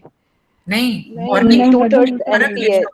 Yes, ma'am. Morning is 2/3, evening is 1/3, and morning is further divided into 2/3 NPH and 1/3 regular, and that is the evening 1/3 is divided into half. ठीक है। तो इसमें हमारे पास एक एग्जैक्ट फॉर्मूला आ गया, हमारे पास एक बेस लाइन है, हमें पता चल गया कि इसको 40 यूनिट्स चाहिए, इसको हमने 2/3 देने हैं, मॉर्निंग पे 1/3 देने हैं, नाइट पे। अब जो मॉर्निंग पे 2/3 देना है उसको हमने अगेन सब डिवाइड करना है कि इसको हमने कितने यूनिट देने हैं, कितने यूनिट इसके बनते हैं एनपीएच के, कितने यूनिट बनते हैं रेगुलर के। तो वो तो एक हमारे पास डेफिनेटली फॉर्मूला आ गया। ये तो हो गया मॉर्निंग इवनिंग का। अब सपोज इसमें कोई इरेटिक रीडिंग्स आ जाती हैं, तो हमारे पास ये भी ऑप्शन है कि सपोज इसमें पोस्ट लंच ज्यादा आ जाता है, तो पोस्ट लंच ज्यादा आएगा तो इसमें हम रेगुलर भी मिला सकते हैं दोपहर वाले लंच में, या इसका दूसरा तरीका ये होगा कि हम मॉर्निंग वाली एनपीएच को बढ़ा दें। तो उसके 2 तरीके फिर होंगे मैनेज करने के। अगर फर्ज के लंच वाला ज्यादा आ जाता है, और अगर ये डिनर वाला ज्यादा आ जाए, तो अगेन मॉर्निंग वाला हम एनपीएच ये इवनिंग वाला जो रेगुलर है उसको हम बढ़ाएंगे, और अगर डिनर का फास्टिंग ज्यादा आएगा तो मॉर्निंग की एनपीएच हम ज्यादा बढ़ा सकते हैं। तो इसके हिसाब से फिर ये एक पूरा एक बड़ा मतलब कॉम्प्लेक्स तो नहीं कह सकते, लेकिन ये एक ब्यूटीफुली अरेंज्ड एक टेबल होता है कि जिसमें हमने ब्लड शुगर लेवल पे नजर रखनी है, उसके हिसाब से हमने जो इंसुलिन है उसको ऊपर नीचे करना। और कभी कभी ऐसा भी होता है कि कुछ पेशेंट के सिर्फ फास्टिंग लेवल ही ज्यादा आ रही होती हैं, बाकी लेवल उसके ठीक आते हैं, तो सिर्फ उसके जो प्री ब्रेकफास्ट लेवल हैं वो ज्यादा परसिस्टेंटली वो ज्यादा आ रहे होते हैं। तो बाद दफा हम ऐसे भी करते हैं कि पेशेंट को ग्लूकोफेज पे तो डाल देते हैं, सिर्फ नाइट पे हम उसको एनपीएच एक दे देते हैं। तो ये भी उसकी एक जो है वो एक रिजीम में ये भी एक चीज आ जाती है। लेकिन ये सब चीजें डिसाइड होती हैं according to blood sugar levels, उसी के ऊपर आपने बेस की ये सारी मैनेजमेंट। ठीक है। मुझे इसमें ये सवाल पूछना था, जैसे कि हमारे पेशेंट की प्री मील भी बढ़े हुए थे, पोस्ट मील भी बढ़े हुए थे, आपने सिर्फ उसका एनपीएच इंक्रीज कराया, आपने उसका रेगुलर इंक्रीज नहीं करवाया। इसके जो है प्री डिनर और पोस्ट डिनर उसकी आप बात कर रहे हो ना? जी जी जी मैम, दोनों बढ़े हुए ना, आपने एनपीएच सिर्फ बढ़वाई, नहीं एनपीएच बढ़ाया, लेकिन हम इसका जो रेगुलर है लंच वाला वो भी साथ फिर बढ़ाएंगे। सही, ठीक है मैम, यही मैं कहना चाह रही थी। फिर लंच वाला, क्योंकि देखो 6 घंटे, अब इसकी जो रेगुलर है उसका 6 घंटे तक मैक्सिमम इफेक्ट आता है, बल्कि उसका टोटल इफेक्ट तब तक होता है, और एनपीएच जो वो 12 घंटे तक होता है। तो उसके हिसाब से भी आपने फिर उसको डिजाइन करना होगा। तो आपके पास वो पूरा टेबल, एग्जाम में भी पूरा टेबल आपने पेपर के ऊपर लिखा हो कि प्री ब्रेकफास्ट इतनी, पोस्ट इतनी, प्री लंच इतनी, पोस्ट इतनी, प्री डिनर इतनी, पोस्ट डिनर इतनी। तो उसके हिसाब से फिर आप उसको बताते जाओगे, बस उसमें थोड़ी सी जरा प्रैक्टिस कर लो, मुख्तलिफ सिनेरियो बना के आप उसकी प्रैक्टिस कर सकते हो। मैम इस पेशेंट के तो पोस्ट सारे बढ़े हुए थे, तो रेगुलर हम तीनों ही बढ़ाएंगे, मकसद है कि सुबह की रेगुलर पढ़ें। वो डिपेंड करेगा। देखो जो एनपीएच हमने बढ़ाई है वो बेसिकली बेजल है। बेजल जो है वो फास्टिंग को ज्यादा मैनेज करती है, जो रेगुलर है वो ज्यादातर पोस्ट प्रेंडियल को मैनेज करती है।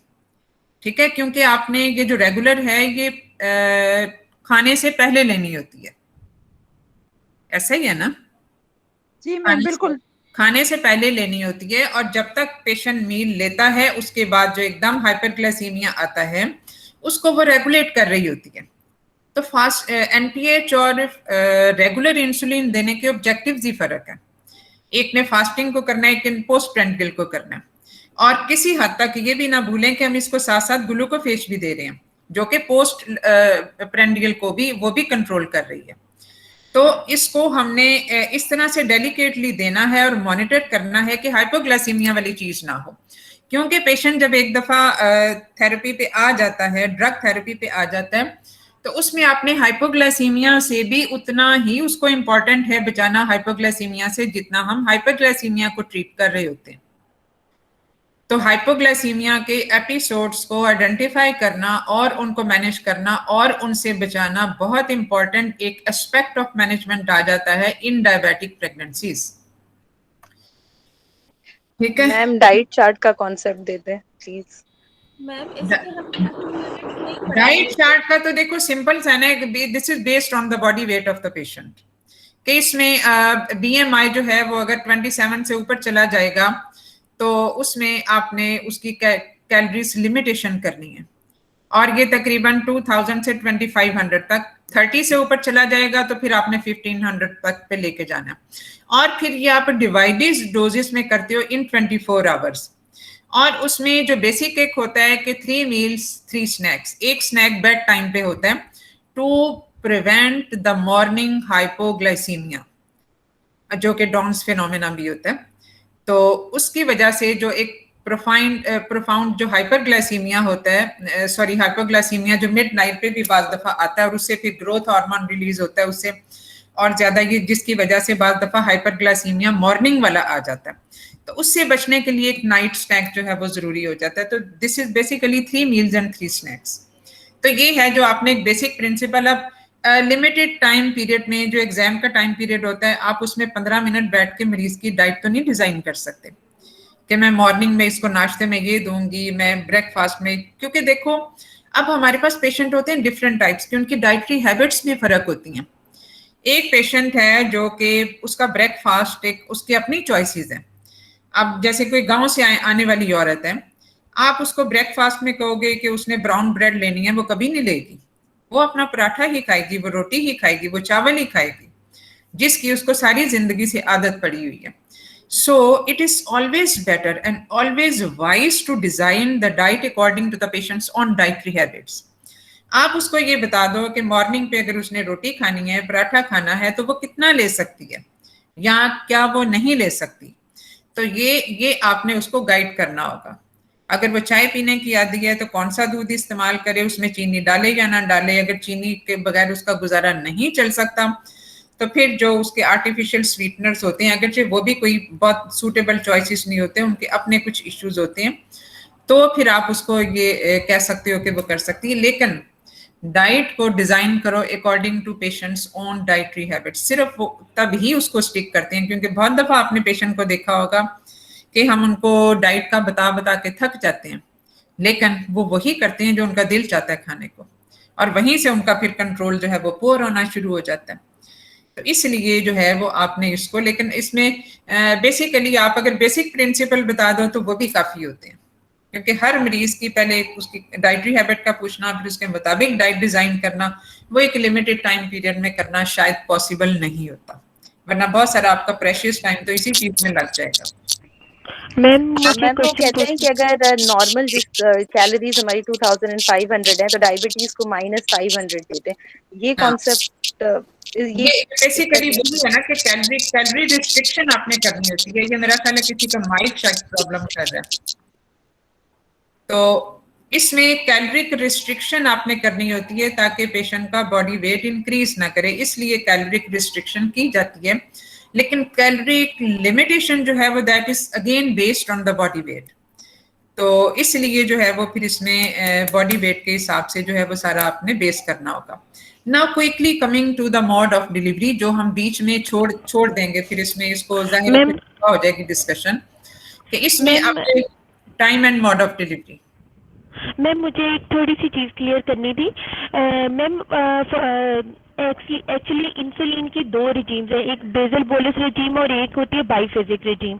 फॉर एग्जांपल अगर हम फर्स्ट टाइम किसी को इंसुलिन स्टार्ट करें तो हम बेसल बोलस रिजीम जो वेट को निकाल के अकॉर्डिंगली, अगर फॉर एग्जांपल 80 वेट है 40 यूनिट्स आ जाएंगे, तो उसको हम लोग 4 टाइम्स में डिवाइड कर देंगे। लाइक 10 रेगुलर जो है प्री मील दे देंगे और नाइट में NPH डाल देते हैं।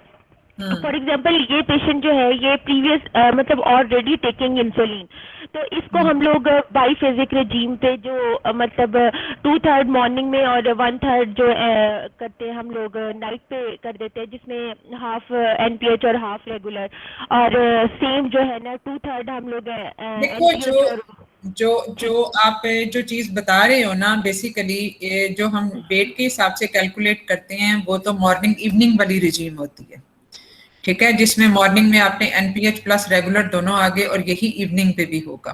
अब जहाँ तक आपने जाहिर है ये तो आपकी एक स्टार्टिंग है और ये सबसे अब फॉर्मूलेज बहुत सारे हैं, लेकिन उसमें जो ज्यादा आप एडहेयर करते हो फॉर्मूला वो वही होता है जो बॉडी वेट के हिसाब से और ट्राइमेस्टर वाइज, क्योंकि ट्राइमेस्टर वाइज इंसुलिन की रिक्वायरमेंट बढ़ती जाती है।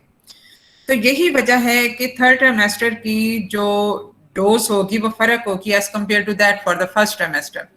फर्स्ट ट्राइमेस्टर में कम इंसुलिन चाहिए, सेकंड में उससे ज्यादा, थर्ड में उससे ज्यादा।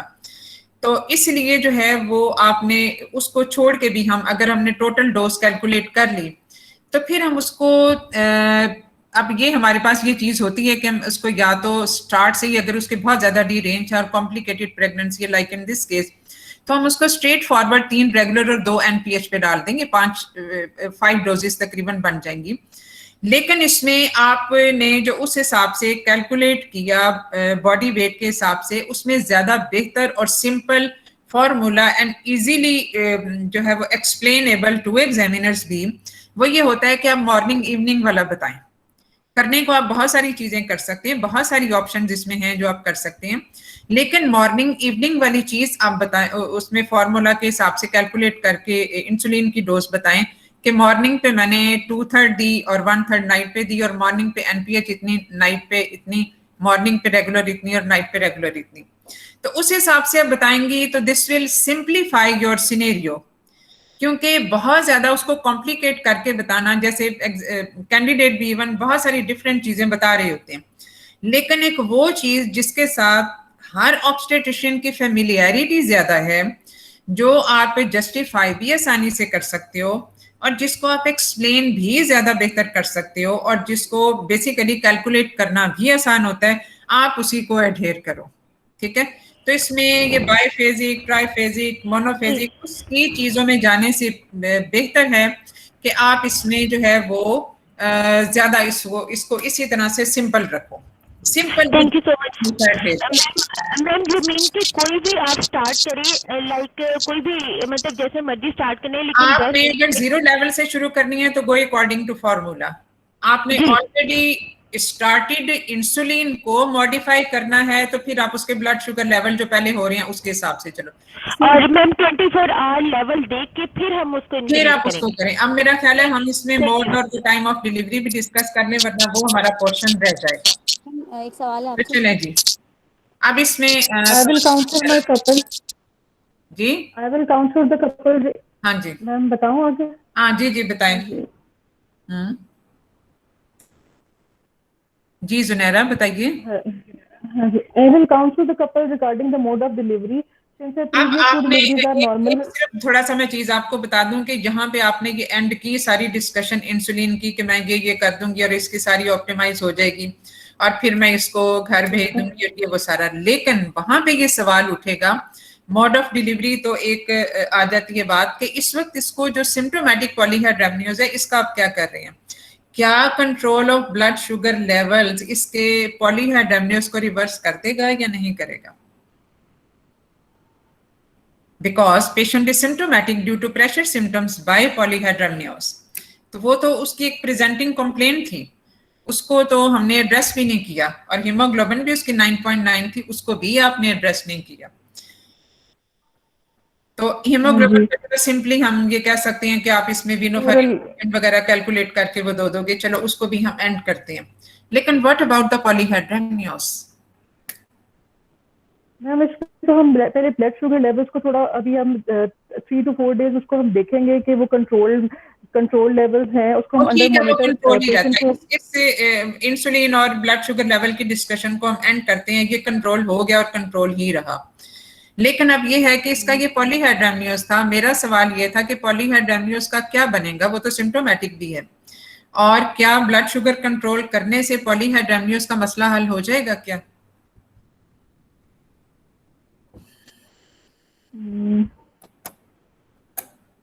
मोस्ट प्रोबेबली मैडम हो जाएगा। मोस्ट प्रोबेबली बढ़ेगा नहीं, लेकिन कम भी नहीं होगा, रहेगा। तो अगर पेशेंट बेसिकली पेशेंट सिम्टोमेटिक तब होती है जब उसका थोड़ी सी एक्यूट जरा फास्ट तरीके से जो है वो उसका ज्यादा कलेक्शन ऑफ एमनियोटिक फ्लूइड होती है। तो जब वो क्रॉनिकली आहिस्ता आहिस्ता उसकी एमनियोटिक फ्लूइड बढ़ेगा तो फिर इतना ज्यादा उसको सिम्टम अमूमन होते भी नहीं। लेकिन ये है कि basically by controlling the blood sugar levels you are also controlling the transfer of glucose from the mother to the fetus, क्योंकि उसके ब्लड शुगर लेवल्स अगर कम होंगे तो वो उतना ही बच्चे में भी ब्लड शुगर लेवल्स कम जाएंगे। तो इस वजह से जो एक ऑस्मोटिक डाययूरेसिस वाला फैक्टर है वो तो उसका कंट्रोल हो जाएगा। लेकिन पॉलीहाइड्रेमियोस का एक अपना जो साइकिल है चलता रहता है, बनता है एब्जॉर्ब होता है, बनता है एब्जॉर्ब होता है, तो वो नहीं स्टॉप हो सकता। तो इसलिए यूजुअली ये एक्सपेक्ट करना कि ब्लड शुगर कंट्रोल होने के बाद सारी चीजें रिवर्ट हो जाएंगी, वो दैट इज नॉन प्रैक्टिकल, क्योंकि इसमें सिर्फ ये है कि मजीद ये बढ़ेगा नहीं, लेकिन ये है कि हो सकता है उसके सिम्टम भी ग्रेजुअली सेटल हो जाए।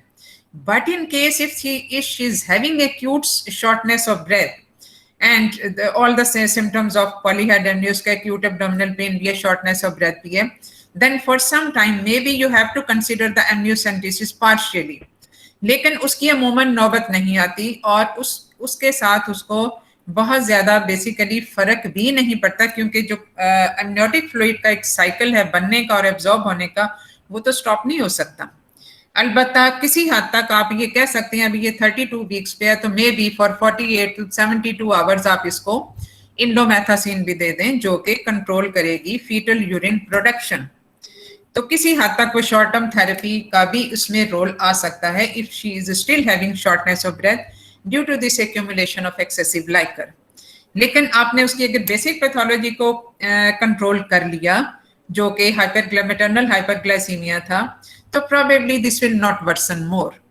तो ये तो यहाँ पे हो गई इसकी discussion end. Now coming to the mode and time of delivery quickly.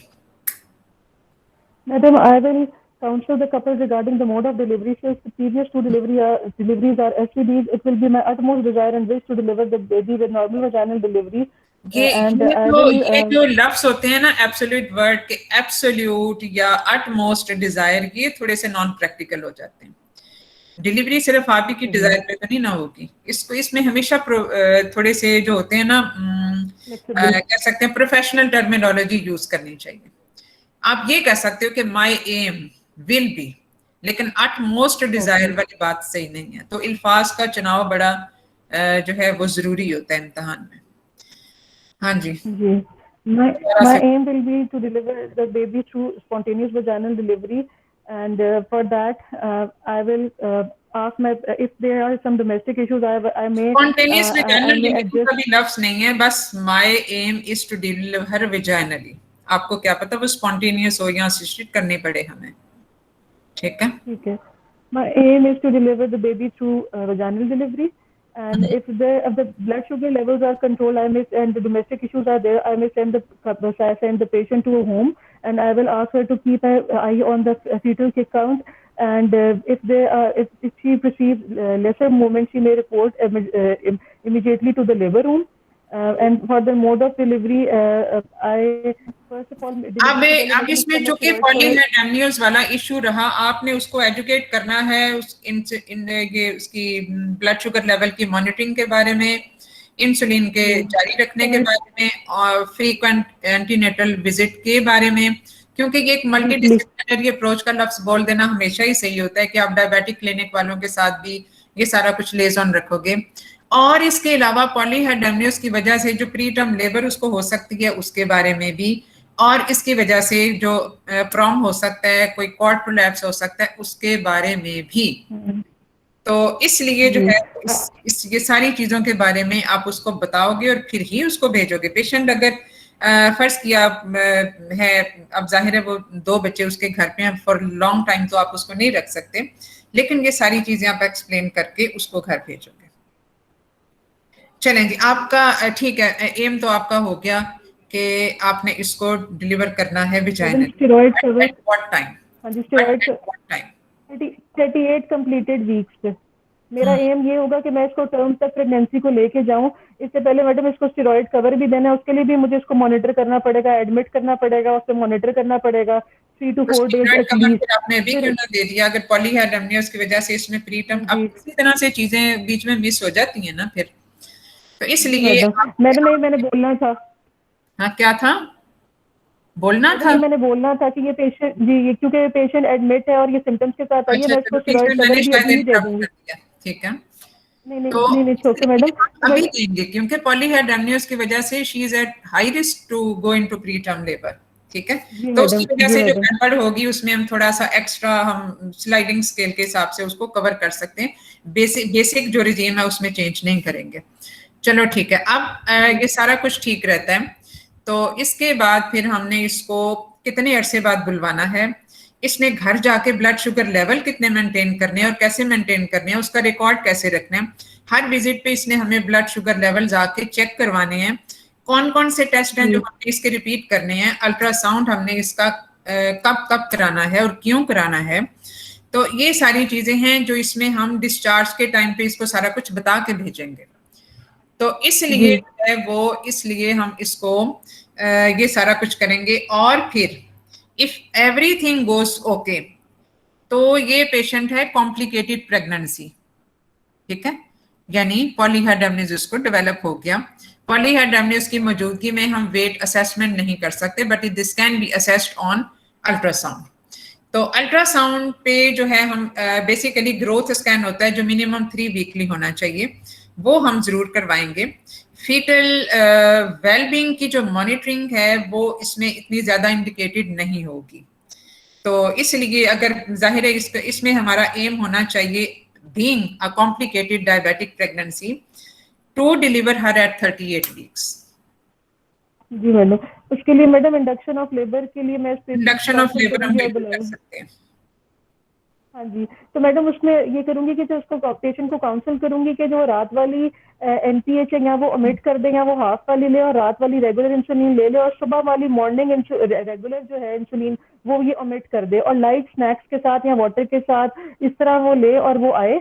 उसको फिर मैं इंड्यूस करूंगी, इंडक्शन ऑफ लेबर उसकी होगी, और फिर उसको अंडर मल्टी डिसिप्लिनरी टीम के साथ मैं लेजॉन अपना रखूंगी, एनेस्थेटिस्ट, पीडियाट्रिशियन, डायबिटोलॉजिस्ट और सारे रेडी होंगे, और ऑपरेशन थिएटर भी मैं रेडी रखूंगी। और मदर के साथ साथ मैंने बेबी का भी I will keep an I on that कि बेबी भी ठीक है, उसके लिए मैं न्यूरोनटोलॉजिस्ट को रेडी रखूंगी, और रिसेसिटेशन ट्रे होगी बेबी के लिए रेडी। एनआईसीयू में आई विल मेक श्योर कि बेबी के एनआईसीयू में उसके लिए जगह हो और वेंटिलेटर भी अवेलेबल हो। ठीक है, वो बेबी पे तो आपने ठीक है फोकस कर दिया, वो पीडियाट्रिशियन का वो सारा उसके बाद फिर काम आ जाता है।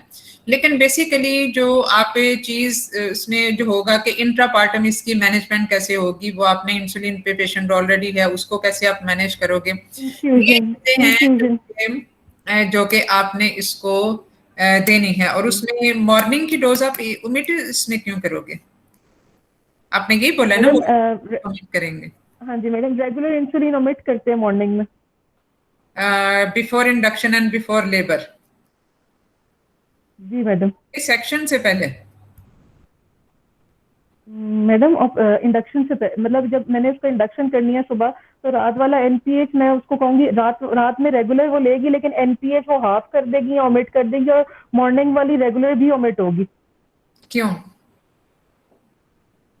क्योंकि मैडम उसको मैंने लाइट स्नैक्स पे रखना है, मील भी नहीं देना, ऊपर से मैं उसको तो इंसुलिन भी दूंगी। हम जो इतना स्ट्रांगली बात कर रहे होते हैं कि इंट्रापार्टम उसको इंसुलिन इन्फ्यूजन भी देनी है, उसके इंसुलिन जो ब्लड शुगर लेवल्स हैं वो इस रेंज में होने वो चाहिए। भी मॉनिटर करने है सर। देखो कैटेकोलामिन रिलीज होता है या नहीं होता during labour, which can further compromise the blood sugar levels. तो इसलिए उसमें उस तरह से उसको ओमिट करने की जरूरत नहीं है। उसमें इंसुलिन ब्लड शुगर लेवल्स में टू अर्ली क्या नहीं, वो तो 1 आवरली फेज ऑफ लेबर में तो 1 आवरली भी कर रहे होते हैं। और उसमें आपका ये होता है कि जो इसमें ब्लड शुगर लेवल है उसकी रेंज ये होनी चाहिए during first stage of labour, ये होनी चाहिए। ओमिट तो आप उस वक्त करते हो जब पेशेंट डिलीवर हो जाता है, या फिर सेक्शन से पहले का प्रोटोकॉल फर्क होता है। तो ड्यूरिंग लेबर या बिफोर इंडक्शन तो उसको ओमिट करने की जरूरत नहीं है। आप सिर्फ उसमें ये बताएं कि मैं इसमें कंटिन्यू करूंगी इंसुलिन, और उसमें इसका आवरली ब्लड शुगर लेवल होगा जिसके टारगेट लेवल ये होने चाहिए, 5 to 7 mmol उसके टारगेट लेवल होने चाहिए। तो उसमें आपने उसके हिसाब से बताना है। बट यू कैन नॉट से कि मैं इसमें ओमिट करके वो तो पेशेंट हाइपोग्लाइसीमिया में चली जाएगी, बल्कि कीटोएसिडोसिस के ज्यादा चांसेस होते हैं लेबर में जाने के। तो इसलिए आपने उसको मैडम मैंने जिस बुक से पढ़ा था, अच्छा जी मैडम मैंने जिस बुक से पढ़ा था उसमें मैंने यही लिखा हुआ था। इसमें सिर्फ सेक्शन से पहले ओमिट का वो होता है, लेकिन इसमें तो लेबर में तो आपने देनी होती है insulin as per normal routine. अलबत्ता उसके लेवल को आप कम ज्यादा कर सकते हैं, क्योंकि आवरली आप ब्लड शुगर लेवल कर रहे हैं। आवरली ब्लड शुगर लेवल जब करेंगे तो उसमें उसके हिसाब से आप इंसुलिन की मिकदार कम ज्यादा कर सकते हैं, क्योंकि आप उसके हिसाब से उसको इंसुलिन दे रहे हैं। और सबसे ज्यादा बेहतर चीज होती है कि आप उसको इन्फ्यूजन पंप के थ्रू दें। लेकिन अगर वो पॉसिबल नहीं भी है तो फिर भी आप उसको सबकुटेनियस तो दे ही रहे हैं, लेकिन उसका बस टारगेट लेवल आपने अचीव करने हैं, वो आपको पता होने चाहिए। ठीक है। अब इसमें पोस्ट डिलीवरी तो हमने ओमिट कर दिया जेस्टेशनल। अब इसमें बाद की बातें आ जाती हैं, नियोनेटल केयर को हम इसमें ओमिट कर देते हैं क्योंकि टाइम हमारा ऑलरेडी काफी हो गया है। अलबत्ता ये कि now as this patient we could not differentiate between whether it's a case of gestational और जो है वो ये टाइप 2 डायबिटीज है। तो इसमें इसकी डिफरेंशिएशन के लिए हम इसको अब जो है वो आफ्टर 6 वीक्स हम इसके फास्टिंग या हम A1C करा के देख लेंगे। OGTT फिर भी उसमें करवाने की जरूरत ऐसा सच नहीं है। तो ये बस इस हद तक आपको जो है वो इसमें पता होना चाहिए, क्योंकि बाकी नियोनेटल केयर तो हमने हैंड ओवर कर दिया। अर्ली ब्रेस्ट फीडिंग है, फ्रीक्वेंट नियोनेटल फीडिंग वाली बात आ जाती है, और इसमें मदर डिलीवर होगी तो उसको कम से कम जो है वो बच्चे को भी खास तौर पे ज़्यादा नर्सरी में तो जाता ही है ऐसा बच्चा, ताकि एपिसोड्स ऑफ हाइपोग्लाइसीमिया उसमें वो डिटेक्ट हो सके। लेकिन बच्चा स्टेबल भी हो तो उसको 24 घंटे से पहले हम घर नहीं भेजते, क्योंकि acute episodes of hypoglycaemia can still occur within that 24 hours under effect of that hyperinsulinemia which already was present in the fetus during intrauterine life। तो यही वजह होती है उसकी, क्योंकि वो ग्लूकोज ट्रांसफर तो बंद हो गया लेकिन इंसुलिन तो वहीं की वहीं है, तो इस वजह से उसमें नियोनेटल हाइपोग्लाइसीमिया हो जाता है। फिर कॉन्ट्रासेप्शन की बात आपने इसमें जरूर करनी है कि कॉन्ट्रासेप्शन, फिर ब्रेस्ट फीडिंग की बात आपने कर दी, फिर कॉन्ट्रासेप्शन के बारे में आप जरूर कहो कि 26 ईयर्स है, फिर पैरा 3 हो गई, तो अब इसमें कॉन्ट्रासेप्शन हम क्या क्या करेंगे, क्या क्या पॉसिबल ऑप्शंस हैं। तो ये सारी चीजें हैं जो इसमें फिर डिस्कशन वाली होंगी। तो यहाँ पे हम फिर डिस्कशन। मैम इंसुलिन पंप का जरा बता दें कैसे बनाते हैं। एक्सक्यूज मी मैम, एक सवाल था मुझे आपसे। Excuse me ma'am. हाँ जी। अगर कोई जैसे केस है, अगर कॉम्प्लिकेटेड, जैसे मेरे पास एक केस आया था कॉम्प्लिकेटेड जो है ना, उसमें हम कुछ सवाल अब आगे के लिए ना छोड़ दें अगले सेशन के लिए। जवाब दीजिए प्लीज मैम। हाँ, पॉलीहाइड्रोएमनियोज भी था और मैक्रोसोमिक बेबी भी था, लेकिन उसके शुगर लेवल्स कंट्रोल थे, तो मैम उसमें क्या मैनेज करोगे? क्या होगा? पॉलीहाइड्रोएमनियोज भी था और मैक्रोसोमिया भी था, ठीक लेकिन है, शुगर, मैम थैंक यू, लेकिन शुगर लेवल नॉर्मल थे जी। ये कोई और किसी और पेशेंट की बात कर रही हैं? यस मैम, किसी एक पेशेंट मैंने देखी थी तो अपने उसका ओजीटीटी करवाएं, क्योंकि देखो खाली ब्लड शुगर लेवल देखने से तो नहीं पता चलता, अनलेस के ग्लूकोज स्टिमुलस मिले, तो फिर उसका ओजीटी, ऐसे पेशेंट में तो ओजीटी बनता भी है फिर। मैम अगर भी है, लूंगी 32 वीक पे थी पेशेंट ना। हाँ तो उसमें कर सकते हैं, कोई मसला नहीं है। ऐसा पेशेंट जिसमें आपको बाकी किसी तरीके से इंफॉर्मेशन नहीं मिल रही, HbA1c तो खैर उसमें डायरेक्टली इंडिकेटेड उस तरह से नहीं हो रहा, जब ब्लड शुगर लेवल आपको क्लियरली पता चल गया कि नॉर्मल है, क्योंकि बहुत दफा ऐसा भी होता है कि ओजीटीटी इम्पेयर्ड होता है, बाकी ब्लड शुगर लेवल ठीक आ रहे होते हैं। तो इसलिए ऐसे पेशेंट में 28 वीक्स के बाद भी हम ओजीटीटी करवा सकते हैं, जिसमें हमारा डायग्नोसिस किसी भी और तरीके से नहीं बन रहा, लेकिन हमें लग रहा है कि ये डायबिटीज का केस होगा या इम्पेयर्ड ग्लूकोज का टेस्ट वो होगा, केस होगा, तो उसमें हम करवा सकते हैं, क्योंकि उसके बगैर चारा नहीं है। ठीक है स्टॉप करते हैं यहीं पे, जो बाकी क्वेश्चन होंगे वो फिर हम नेक्स्ट टाइम डिस्कस कर लेंगे, ठीक है, क्योंकि इट्स ऑलरेडी 11:45 तो हो गया। ठीक है, Thank you so much, ma'am. So nice of you. Thank you madam.